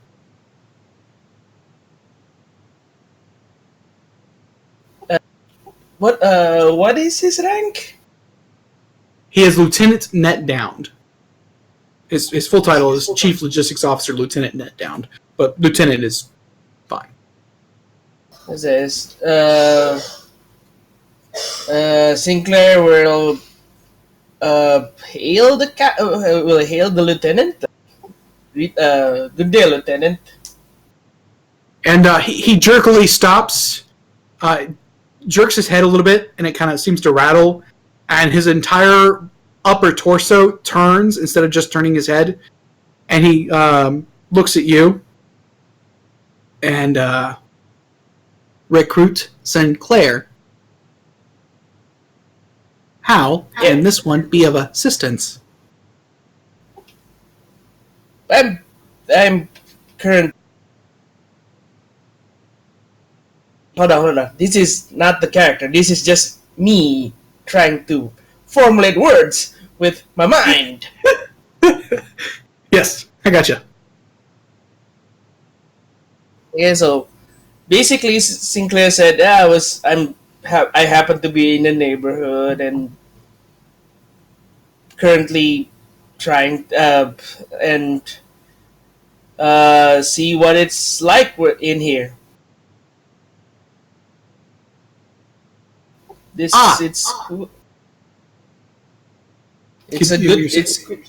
quite the setup here. I haven't quite figured it out. Yes, organization is often quite the puzzle for lesser beings, isn't it? Hey, did you just call me stupid? I would never, Recruit. But I am happy to see that you are becoming acquainted with our organization practices. I'm getting there. So I see. This is a far cry from the last crew I've been in, which just so happens to sell me at an embarrassingly low price. Yes, you were quite the bargain. 30 kilograms of steel mass wired for consciousness is not often purchased at your asking price. You know, if I ever see them again, I'm going to show them the business end of my guns. And Sinclair said this in the most in probably in the hardest way it tries to emote.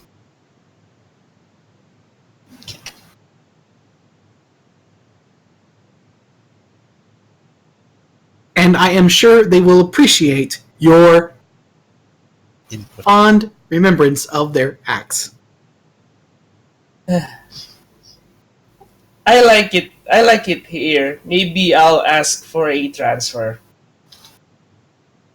It would be nice to not have to deal with the organic compounds during trivial discussion. I agree.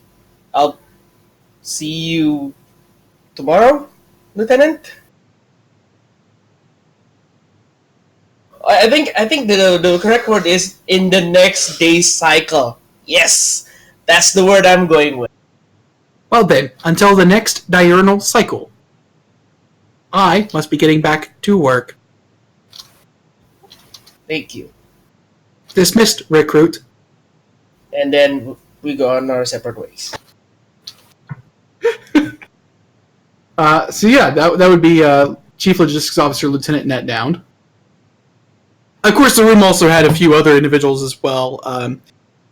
You did see like a couple of Skittermanders that were in the room that kind of scurrying around. There was a couple of Asoki as well that seemed to be doing work. Every ship needs rats, as the book is fond of saying. They're pretty popular in logistics. But for the most part, logistics is a 24/7 business. I mean, it's constantly running. It's not like, for example, science or personnel where they can, to do a standard kind of a workday. Logistics, engineering, security kind of both are all 24/7, constantly at it. So pretty much he can be found any time of day in that room or wherever he needs to be. Sometimes on the bridge. All right. So yeah, if you wanted to transfer into his thing, it would be too hard. You just simply go to your supervisor. You just go to put in your transfer request, and you can do that right from your personal terminal. Yeah. Although as an Android, I think you've got a built-in terminal that you can just simply submit that request to the ship. Yeah. So I think I'll drop the science for logistics. So engineering and logistics. All right. Logistics. So the departments I'm kind of imagining as Star Master, DM, whatever. I'm kind of imagining that working in the departments will eventually give you bonuses towards navigating the ship or performing certain tasks on the ship. If you look at like a ship's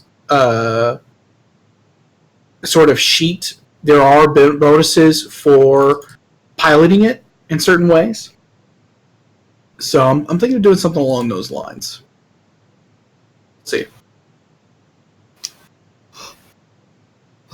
Quick note on the ship. It is a colossal size. It is a dreadnought. It is a dungeon class. For those of you who are familiar with the stuff, it has a speed of 7.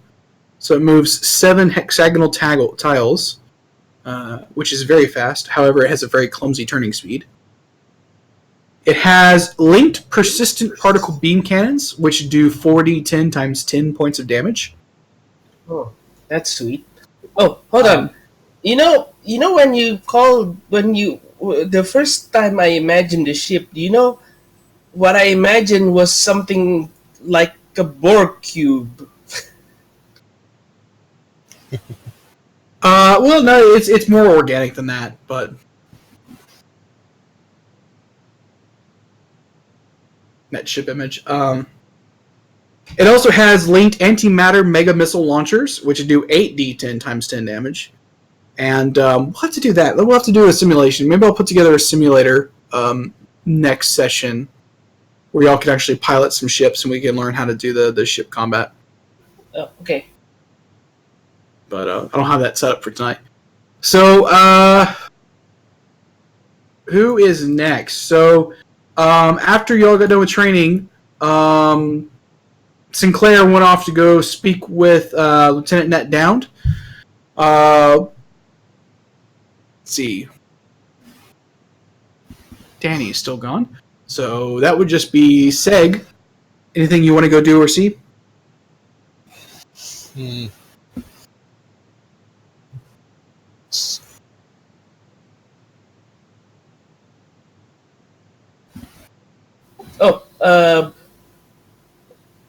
Only long rifle have automatic, it seems.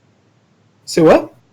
I've been looking at the weapons table. I found out that only long arm have the automatic function. No, there should be short arm automatics. I would think.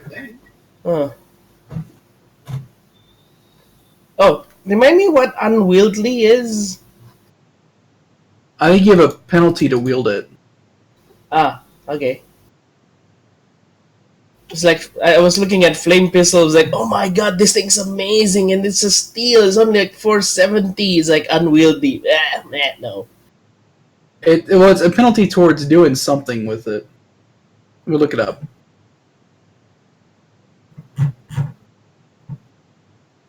eventually I'll get long arms. I think, yeah, eventually I'll get myself a long arm. Uh,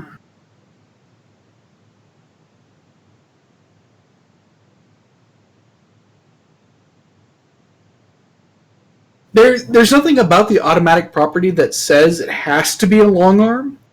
I guess it's just that in the core book, there's only automatic long arms. There are no automatic short arms. Because I know there's fully automatic pistols in the real world. Yeah, and of course, SMG. Some people count SMG as short arm. Alright, an unwieldy weapon is large and awkward and cannot be fired without cooling down first, or otherwise difficult to use with repeated attacks. You can't use an unwieldy weapon as part of a full attack or any other action in which you can make multiple attacks. You can't attack with it more than once per round, and you can't use it to make an attack of opportunity. So just shoot one and then wait for another round. Right.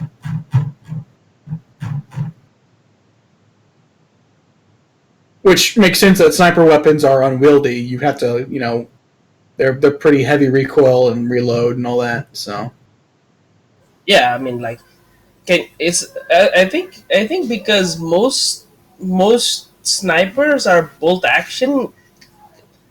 Because or bolt in order to action. maintain accuracy, bolt actions are where it's at. Shotguns are pump action.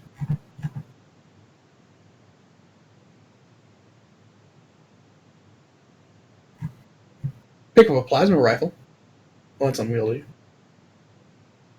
Elite auto beam rifle. I think I understand why plasma weapons are unwieldy because they require a lot of charge time. Yeah. Quick note also, you do not have to be of the level of a piece of equipment to wield it. So, theoretically, you all could wield level 20 equipment. Right now. But you only have 1,000 credits. Right. The expectation of the level is just a quick way for players and DM to determine what is a reasonable level of tech that you could pick up or be able to find or should be wielding at a given level.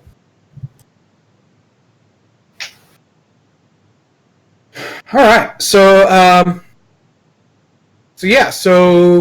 we introduced Lieutenant Net Downed. At this point, met everyone.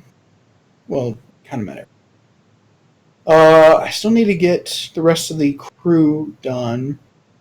And of course, y'all are still living in your closet. Yeah. With the two shelves. I think I know this. This is the beginning of Harry Potter. We're basically living under the stairs. Where are the stairs?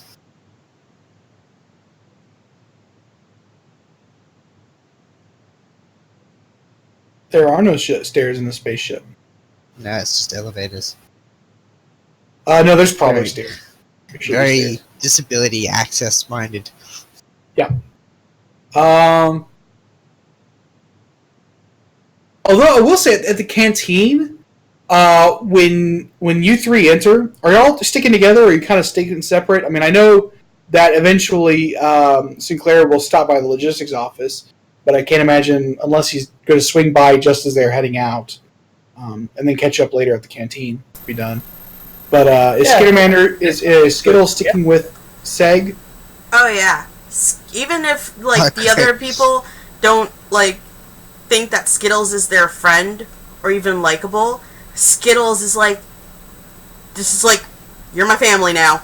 We're sticking together. Right. If we're rooming together, that means we're buddies, and yeah. What were we going to say, Gregory, about Sinclair? Nah. Great. But so With an explosive personality. So when you reach the canteen, or already the other new bloods have kind of gone through the line to get their food. Little more than rations, really. And have sitting down, and when you enter, Skittles and Seg, quite a few looks are glanced your way, and a few kind of hushed whispers start floating about.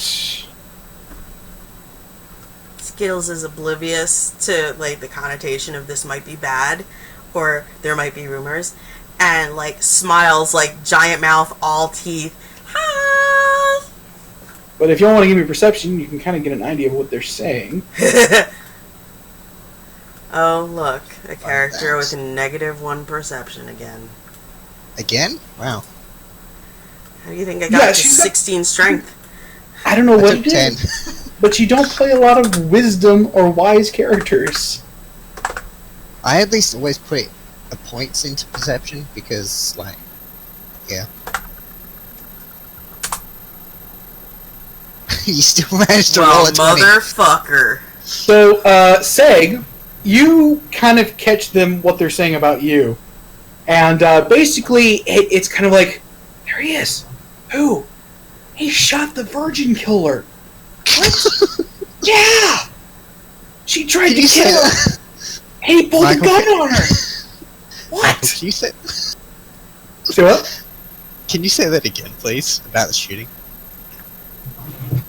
You just What? He did what? He shot the virgin killer. What? You don't shoot the virgin killer. She shoots you. Really? This guy hasn't learned that. Sorry, that just sounded so funny to me the first time. As for Skittles, I mean, you kind of pick up the comment about shooting the virgin killer. However, you do hear people talking about keep your voice down. Don't let it hear you.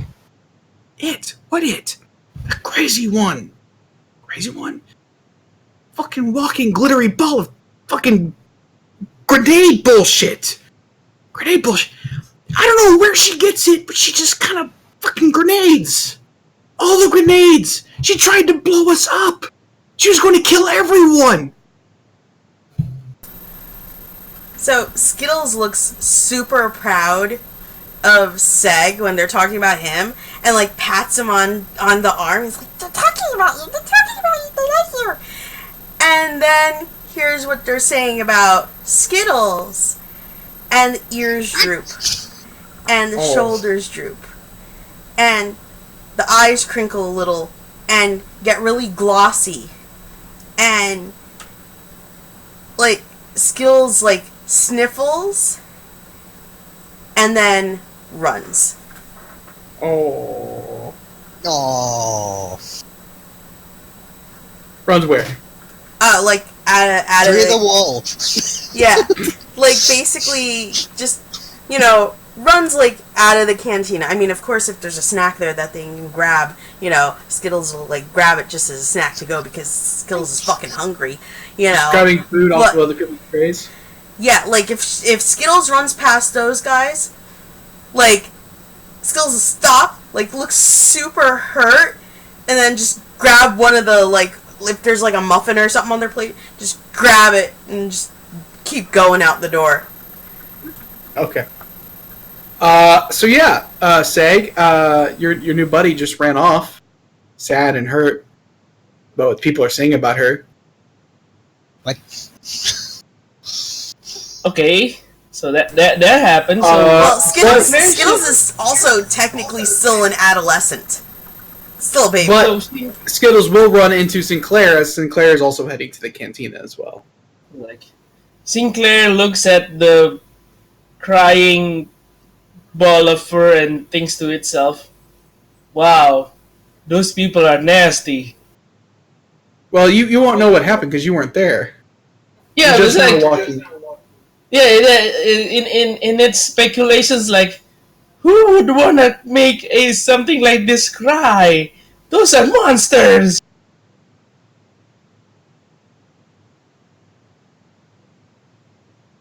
But then keeps going on to the canteen. Uh,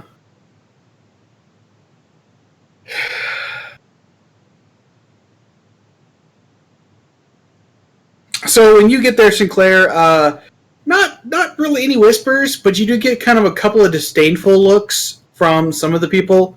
If for nothing else, then they're just like, why is a synthetic, why is an android kind of hanging out in the cantina? But I mean, they're looks that you probably have seen before. It's some people still have a thing about AI, but they're common enough. Yeah. It doesn't really. Well, at least I'm not kicked out of the joint like some places. We don't serve your kind. Good. We don't serve them.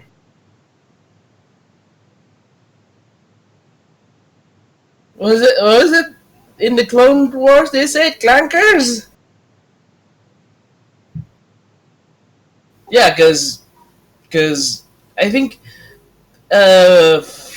prequel droids are so awful. I mean, they're dumb. They're stupid as fuck. They're too dumb to even survive. What the hell is the point?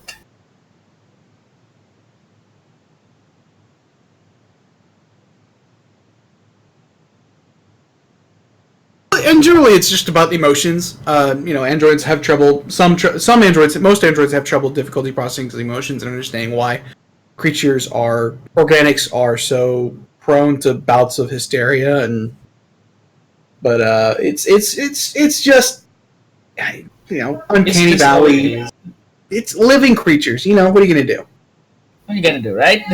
So here's a question. Here's a question in this universe.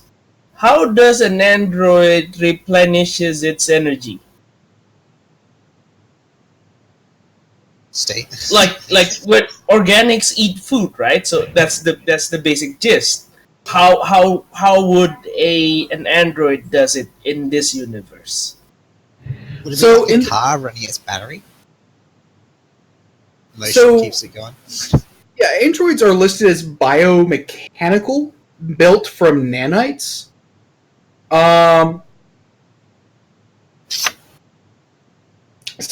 they integrate souls. So they are technically alive according to the magic of Pathfinder and Starfinder. But they don't really say... They say that their biological components, they do need to eat and sleep, apparently. So there are some biological processes. So you do eat, apparently, and sleep, apparently. I don't understand why, but if I guess why not. But you don't have to breathe, apparently, but you have to eat, I guess. So apparently, I guess what you do break down organic matter to process energy. So Just like not the same way as like. So in a way, I think like basically converting sugar into alcohol and then powering up the machine. You're a Mr. Fusion from Back to the Future. So Sinclair is going to queue up, get as much sugar as he can get his hands on, or her hands on. you just go to the coffee table and just pick up the jar of sugar. It's like he went to the coffee shop, picks up the jar, picks up a glass, a cup, and then just filling it up all the way to the top, and then like go back with a cup full of sugar. So I take it y'all aren't going to go after your friend? I've Yes, had enough I running think this it's a good past idea. month, thank you.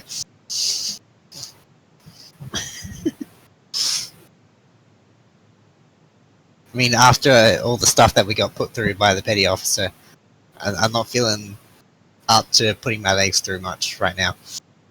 Yeah. In that case, Skittles,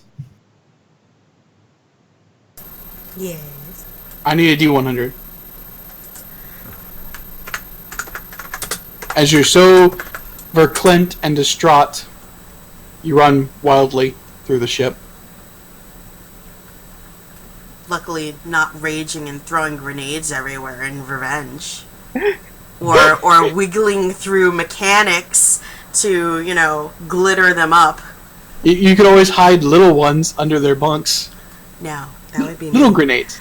That's not how you make new friends. That's what we learned from Mr. Rogers. You put claymores under Throw their the grenades bed. in the neighborhood, the neighborhood, the neighborhood. Throw the grenades in the neighborhood. That's how we make friends. Not gonna land underneath me. I Alright, like 57. Those are amazing. It's like So, forward facing explosive filled with ball bearings. United States Army, you did it again. what, claymores? Yeah. Yeah, I mean those are filled with ball bearings. Yep. The explosion. I think it's the way it harms people is both with explosives and just ball bearings flying everywhere. Yep. So, Skittles, as you're kind of walking along, you start to notice that the floor beneath your feet feels a little bit different. It's no longer the slightly warm steel or plastic or whatever, of the hallways of the ship usually is. It's a bit cooler. Feels rougher in texture. And when you start to actually look around, panels on the walls are no longer uniform. They're now seemingly bolted and welded on in random geometric shapes, and haphazardly sort of stuck together to form a roughly square hallway. Did I fucking wander into the holodeck? Nope. Am I now in a cage? Nope. You turn back the way you came, and you can kind of see the hallway further that way seems to be brighter lit and starts to fade back into the more steel gray. But in the direction that you're heading seems to get darker, as the illuminated lights seem to shift from the sort of, white, pale, to sort of a more greenish, orangish, dull yellow. As it Skills flickers. keeps going. And, the hallway starts to get rougher and rougher, and before you know it, it kind of splits into two different directions. Oh fuck, I'm heading into the dungeon.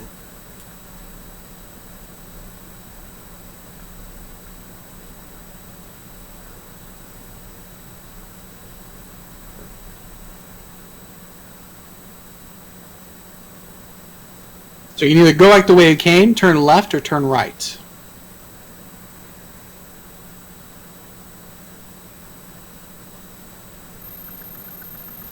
I only have 9 hit points. Roll perception. Okay. Okay.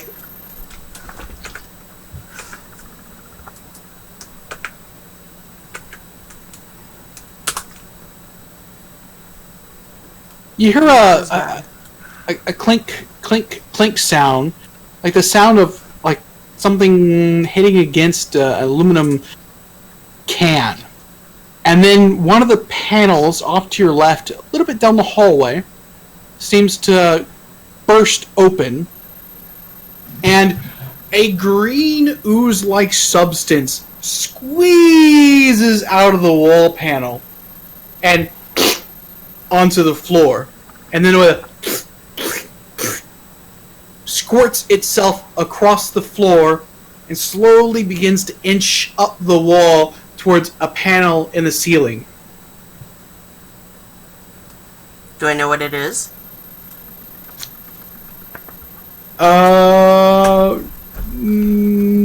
That's going to be life sciences, I think.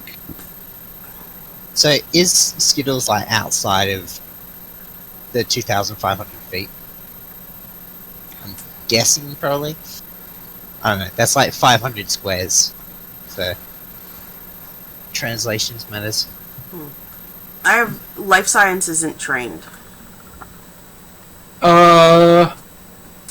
Logical. Engineering, probably. Okay. Because it's technically a technological creature.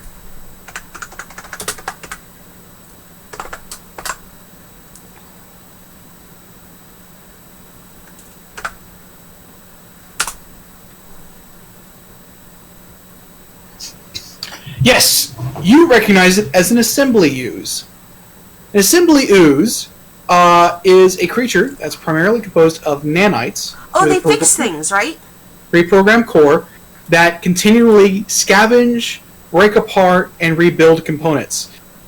They can also overbuild as well in some instances. But for the most part, they're designed and programmed in such a way that they kind of crawl about and slowly put together things that they recognize as having been broken. Oh, Skittles isn't gonna fuck with it then. They also have been known to deconstruct just as readily as construct. If they're Including people! Dun dun dun! Yes, including people.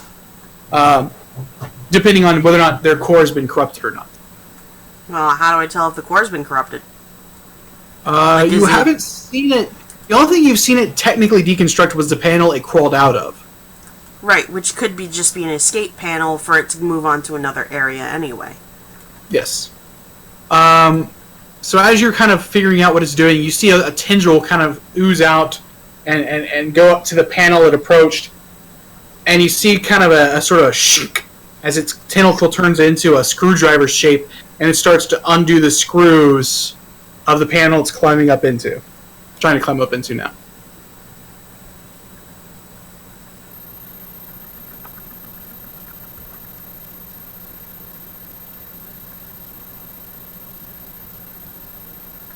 Did it put back the other panel? We're just gonna unscrew it and left it and... It did unscrew the other panel. It kind of snapped it open. It kind of popped it open and oozed out. Okay. And kind of left it hanging. Alright. But if it's a fixie thing, then it typically wouldn't do that, or it's not sentient enough to be like, oh, okay, I broke it, I fix it, and... There's not enough information to guess. You don't think it's corrupted, because because if it's corrupted, it would just deconstruct almost willy-nilly, just randomly. But you don't think it's necessarily operating at 100% peak efficiency either. It could be on a mission. Yeah, then I'm not going to touch it. So after a couple of minutes, it successfully deconstructs the panel. The panel on the ceiling just kind of swings open, and it just kind of squeezes up and crawls into the space and disappears. Okay. What would you like to do?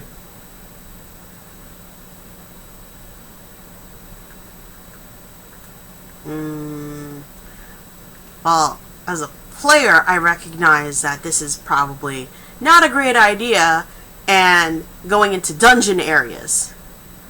But Skittles... Would Skittles want to go get her friends to show her the neat thing? Well, at this point, Skittles is like, everybody hates me. I'm still wondering if, it's out of the 2,500 feet range. Because even if I don't have feet, I have a hover jet. What? Because I can set... My custom rig allows me to control my drone out to 2,500 feet. So I could well have sent it out after Skittles regardless, even if I didn't want to walk it. You could have decided to do it, so, after she had left, and after... When I realized that Skittles is actually just scarf it off, it's like, what? Oh. You could send it out searching for Skittles, potentially. Yeah. But would Skittles consider... would Skittles think that her roommate that she lived with for the last 3 weeks hated her? Mm. Like, I kind of don't know. I mean, Skittles is kind of... Because that's the thing. Skittermanders, they try to help. They're hyper. They don't really get being malicious themselves. You know?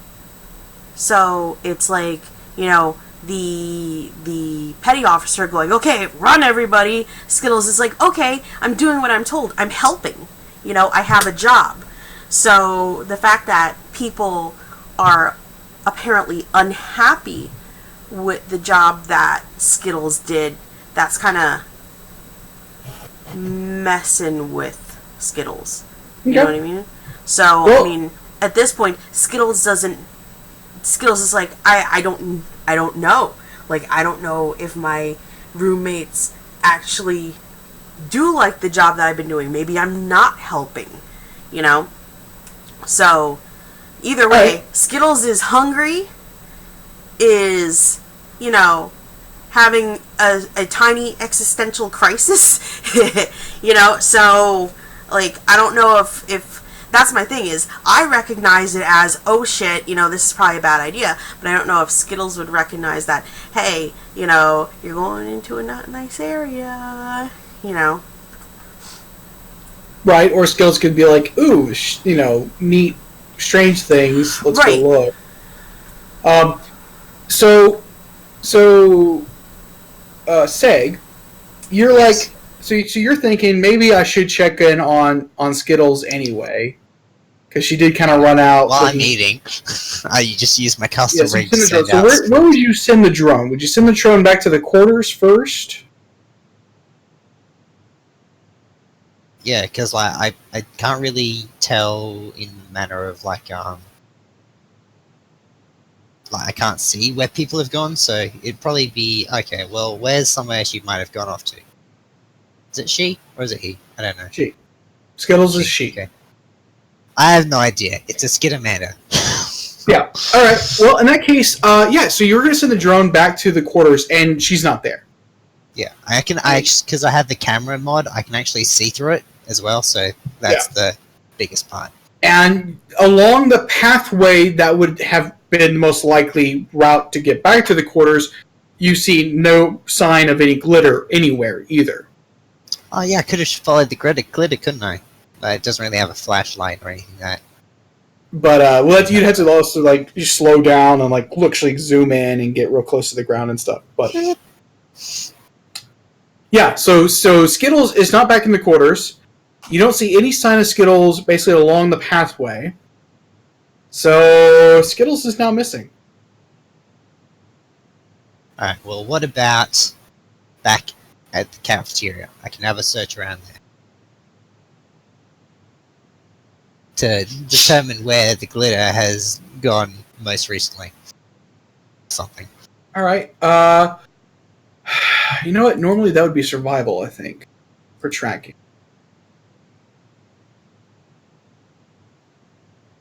Well, it's a good thing when I'm controlling my drone through master control, I can just use my skills. Because otherwise that would be much harder. I've got a 3 for survival at least, if you want me to roll that first. I'm pretty sure that's survival for tracking. Yeah.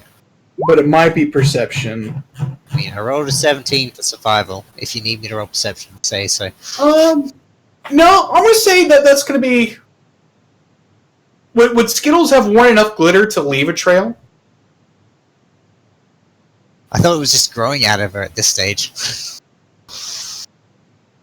No, actually, Skittles hygiene kit includes, like, it's all human products. So it's like dry shampoo that has glitter in it that you could spray on. Like, that's on her rap sheet, that's one of the things, is like the biohazard stuff and the chemical weapon shit is actually human items that have been deemed contraband by the galactic ruling powers. So like human hairspray, human dry shampoo, things that have aerosols to them or are pressurized gas that will force things out. So Skittles like sprays itself down, like after it washes itself and everything, it'll spray itself down with like that glitter hairspray and shit, and like roll around in whatever else. And those hair gels that have like a shit ton of glitter in them too, like Skittles will tease that through its fur. So it's like all that glitter, that's put there on purpose. This is being shiny, like bright like a diamond shit. Like a raptor. Yeah.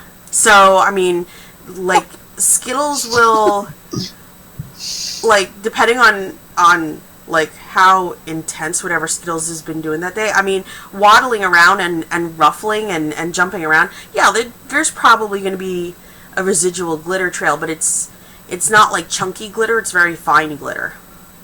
Right. So it would probably leave like a sheen on something rather than, okay, this is like literally glitter trail. Okay, I'm going to say that it's pretty close. That's a close call, but I'm going to say there's going to be just enough glitter to get an idea of which direction she's headed. And your drone's following along, and 60 feet over it. Before you know it, you start to also notice the slight change in the walls as your picture on your control module seems to distort a little bit. Colors seem to wash and become sort of yellowish, orangish, with a sort of a green highlight. At which point I'll probably get Strul to start recording via the camera. And the further you fly your drone, the picture starts to distort a little bit more. It seems to kind of flicker. Oh, is it going out of range? Dang it. No, not out of range. It's more like the haze of electrical interference. Not distance. Is that like a diagnostics thing that I can do with computers? Yeah, you know the distance. You know how far away it is. You know it's definitely not at range. But There's something about the material in the walls that seems to be constricting and preventing the signal from being as strong as it should be. Because the length of time it takes to receive the signal is appropriate for how far away it is, but the strength of the signal in general is not at all what it should be. Alright. Could I do a check at all to determine what it is specifically that's causing the interference? That would probably be an engineering check, I would imagine. Alright, well I could take 10 and get 21, if that works. Yes, you're fairly certain it's something about the hallway. You're uncertain. You kind of look at the walls, I guess. You're trying to inspect the walls to see if it's a material. It may be because the panels are starting to look haphazard. They don't look like the standard steel that you're used to. The composite material that's normally made from spaceships are made from. It's looking a bit more like some of those organic spots that you saw on the outside of the ship when y'all flew in.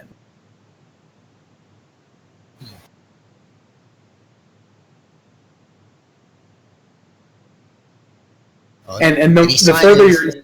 No sign of Skittles yet, though. No sign of Skittles yet. Just a slightly darkening hallway the further you get. And, of course, the more you fly your drone, the less signal strength until you're just barely getting signal from the video feed. Might have to go out on foot then, sigh. Well, at least I've got something to eat in the meantime. So, for next session, y'all are going to have to go find Skittles. Good thing. Hooray. Good thing Sinclair is equipped with night vision. Likewise, Skittles, you're going to either have to go on an adventure or find your way back to your companions. But you'll figure out what you want to do by the time we next play next week. Sweet. It's good to be back in the game. Thanks, dude. Yeah, it's been great. This has been interesting and hilarious. We're gonna fuck some shit up. So, one last note, by the way, Caleb.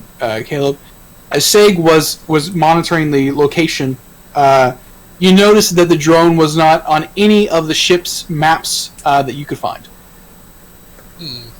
It seemed to be inside the ship, but for whatever reason, the pinged location was not on any of the marked It ship wasn't like hallway or I location. could see a map of the area it was in. Yeah, Like you can pull above- up the ship with its above. schematics and its levels, but you couldn't find, like, the ping would be like sitting through the wall, like it was like as if it was walking through the wall of the ship, or Like flying like through the wall it. of the ship. So it's like as if it's a bad case of clippings in a game. Yeah.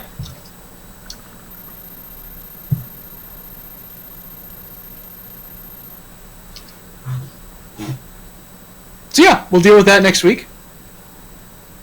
And then you all can continue your training, and then we can get on to the fun bits. Yes.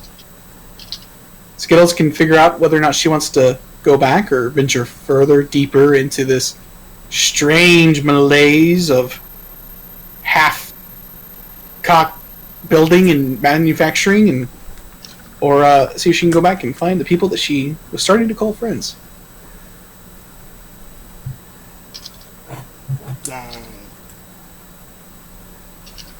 So yeah, hope you all had fun. I will get the rest of the crew manifest created, and I'll spread out. I'll share that spreadsheet, and I've got all the ship things, and we've got our characters. Yeah, I'll start putting it into City of Brass pretty soon, and yeah, sweet. Ooh, City of Brass. cityofbrass.io. That's where I'll put the information for the campaign. So anyway, so see y'all next week. Same bat time, same bat channel. Alright, take care. Bye. Yeah.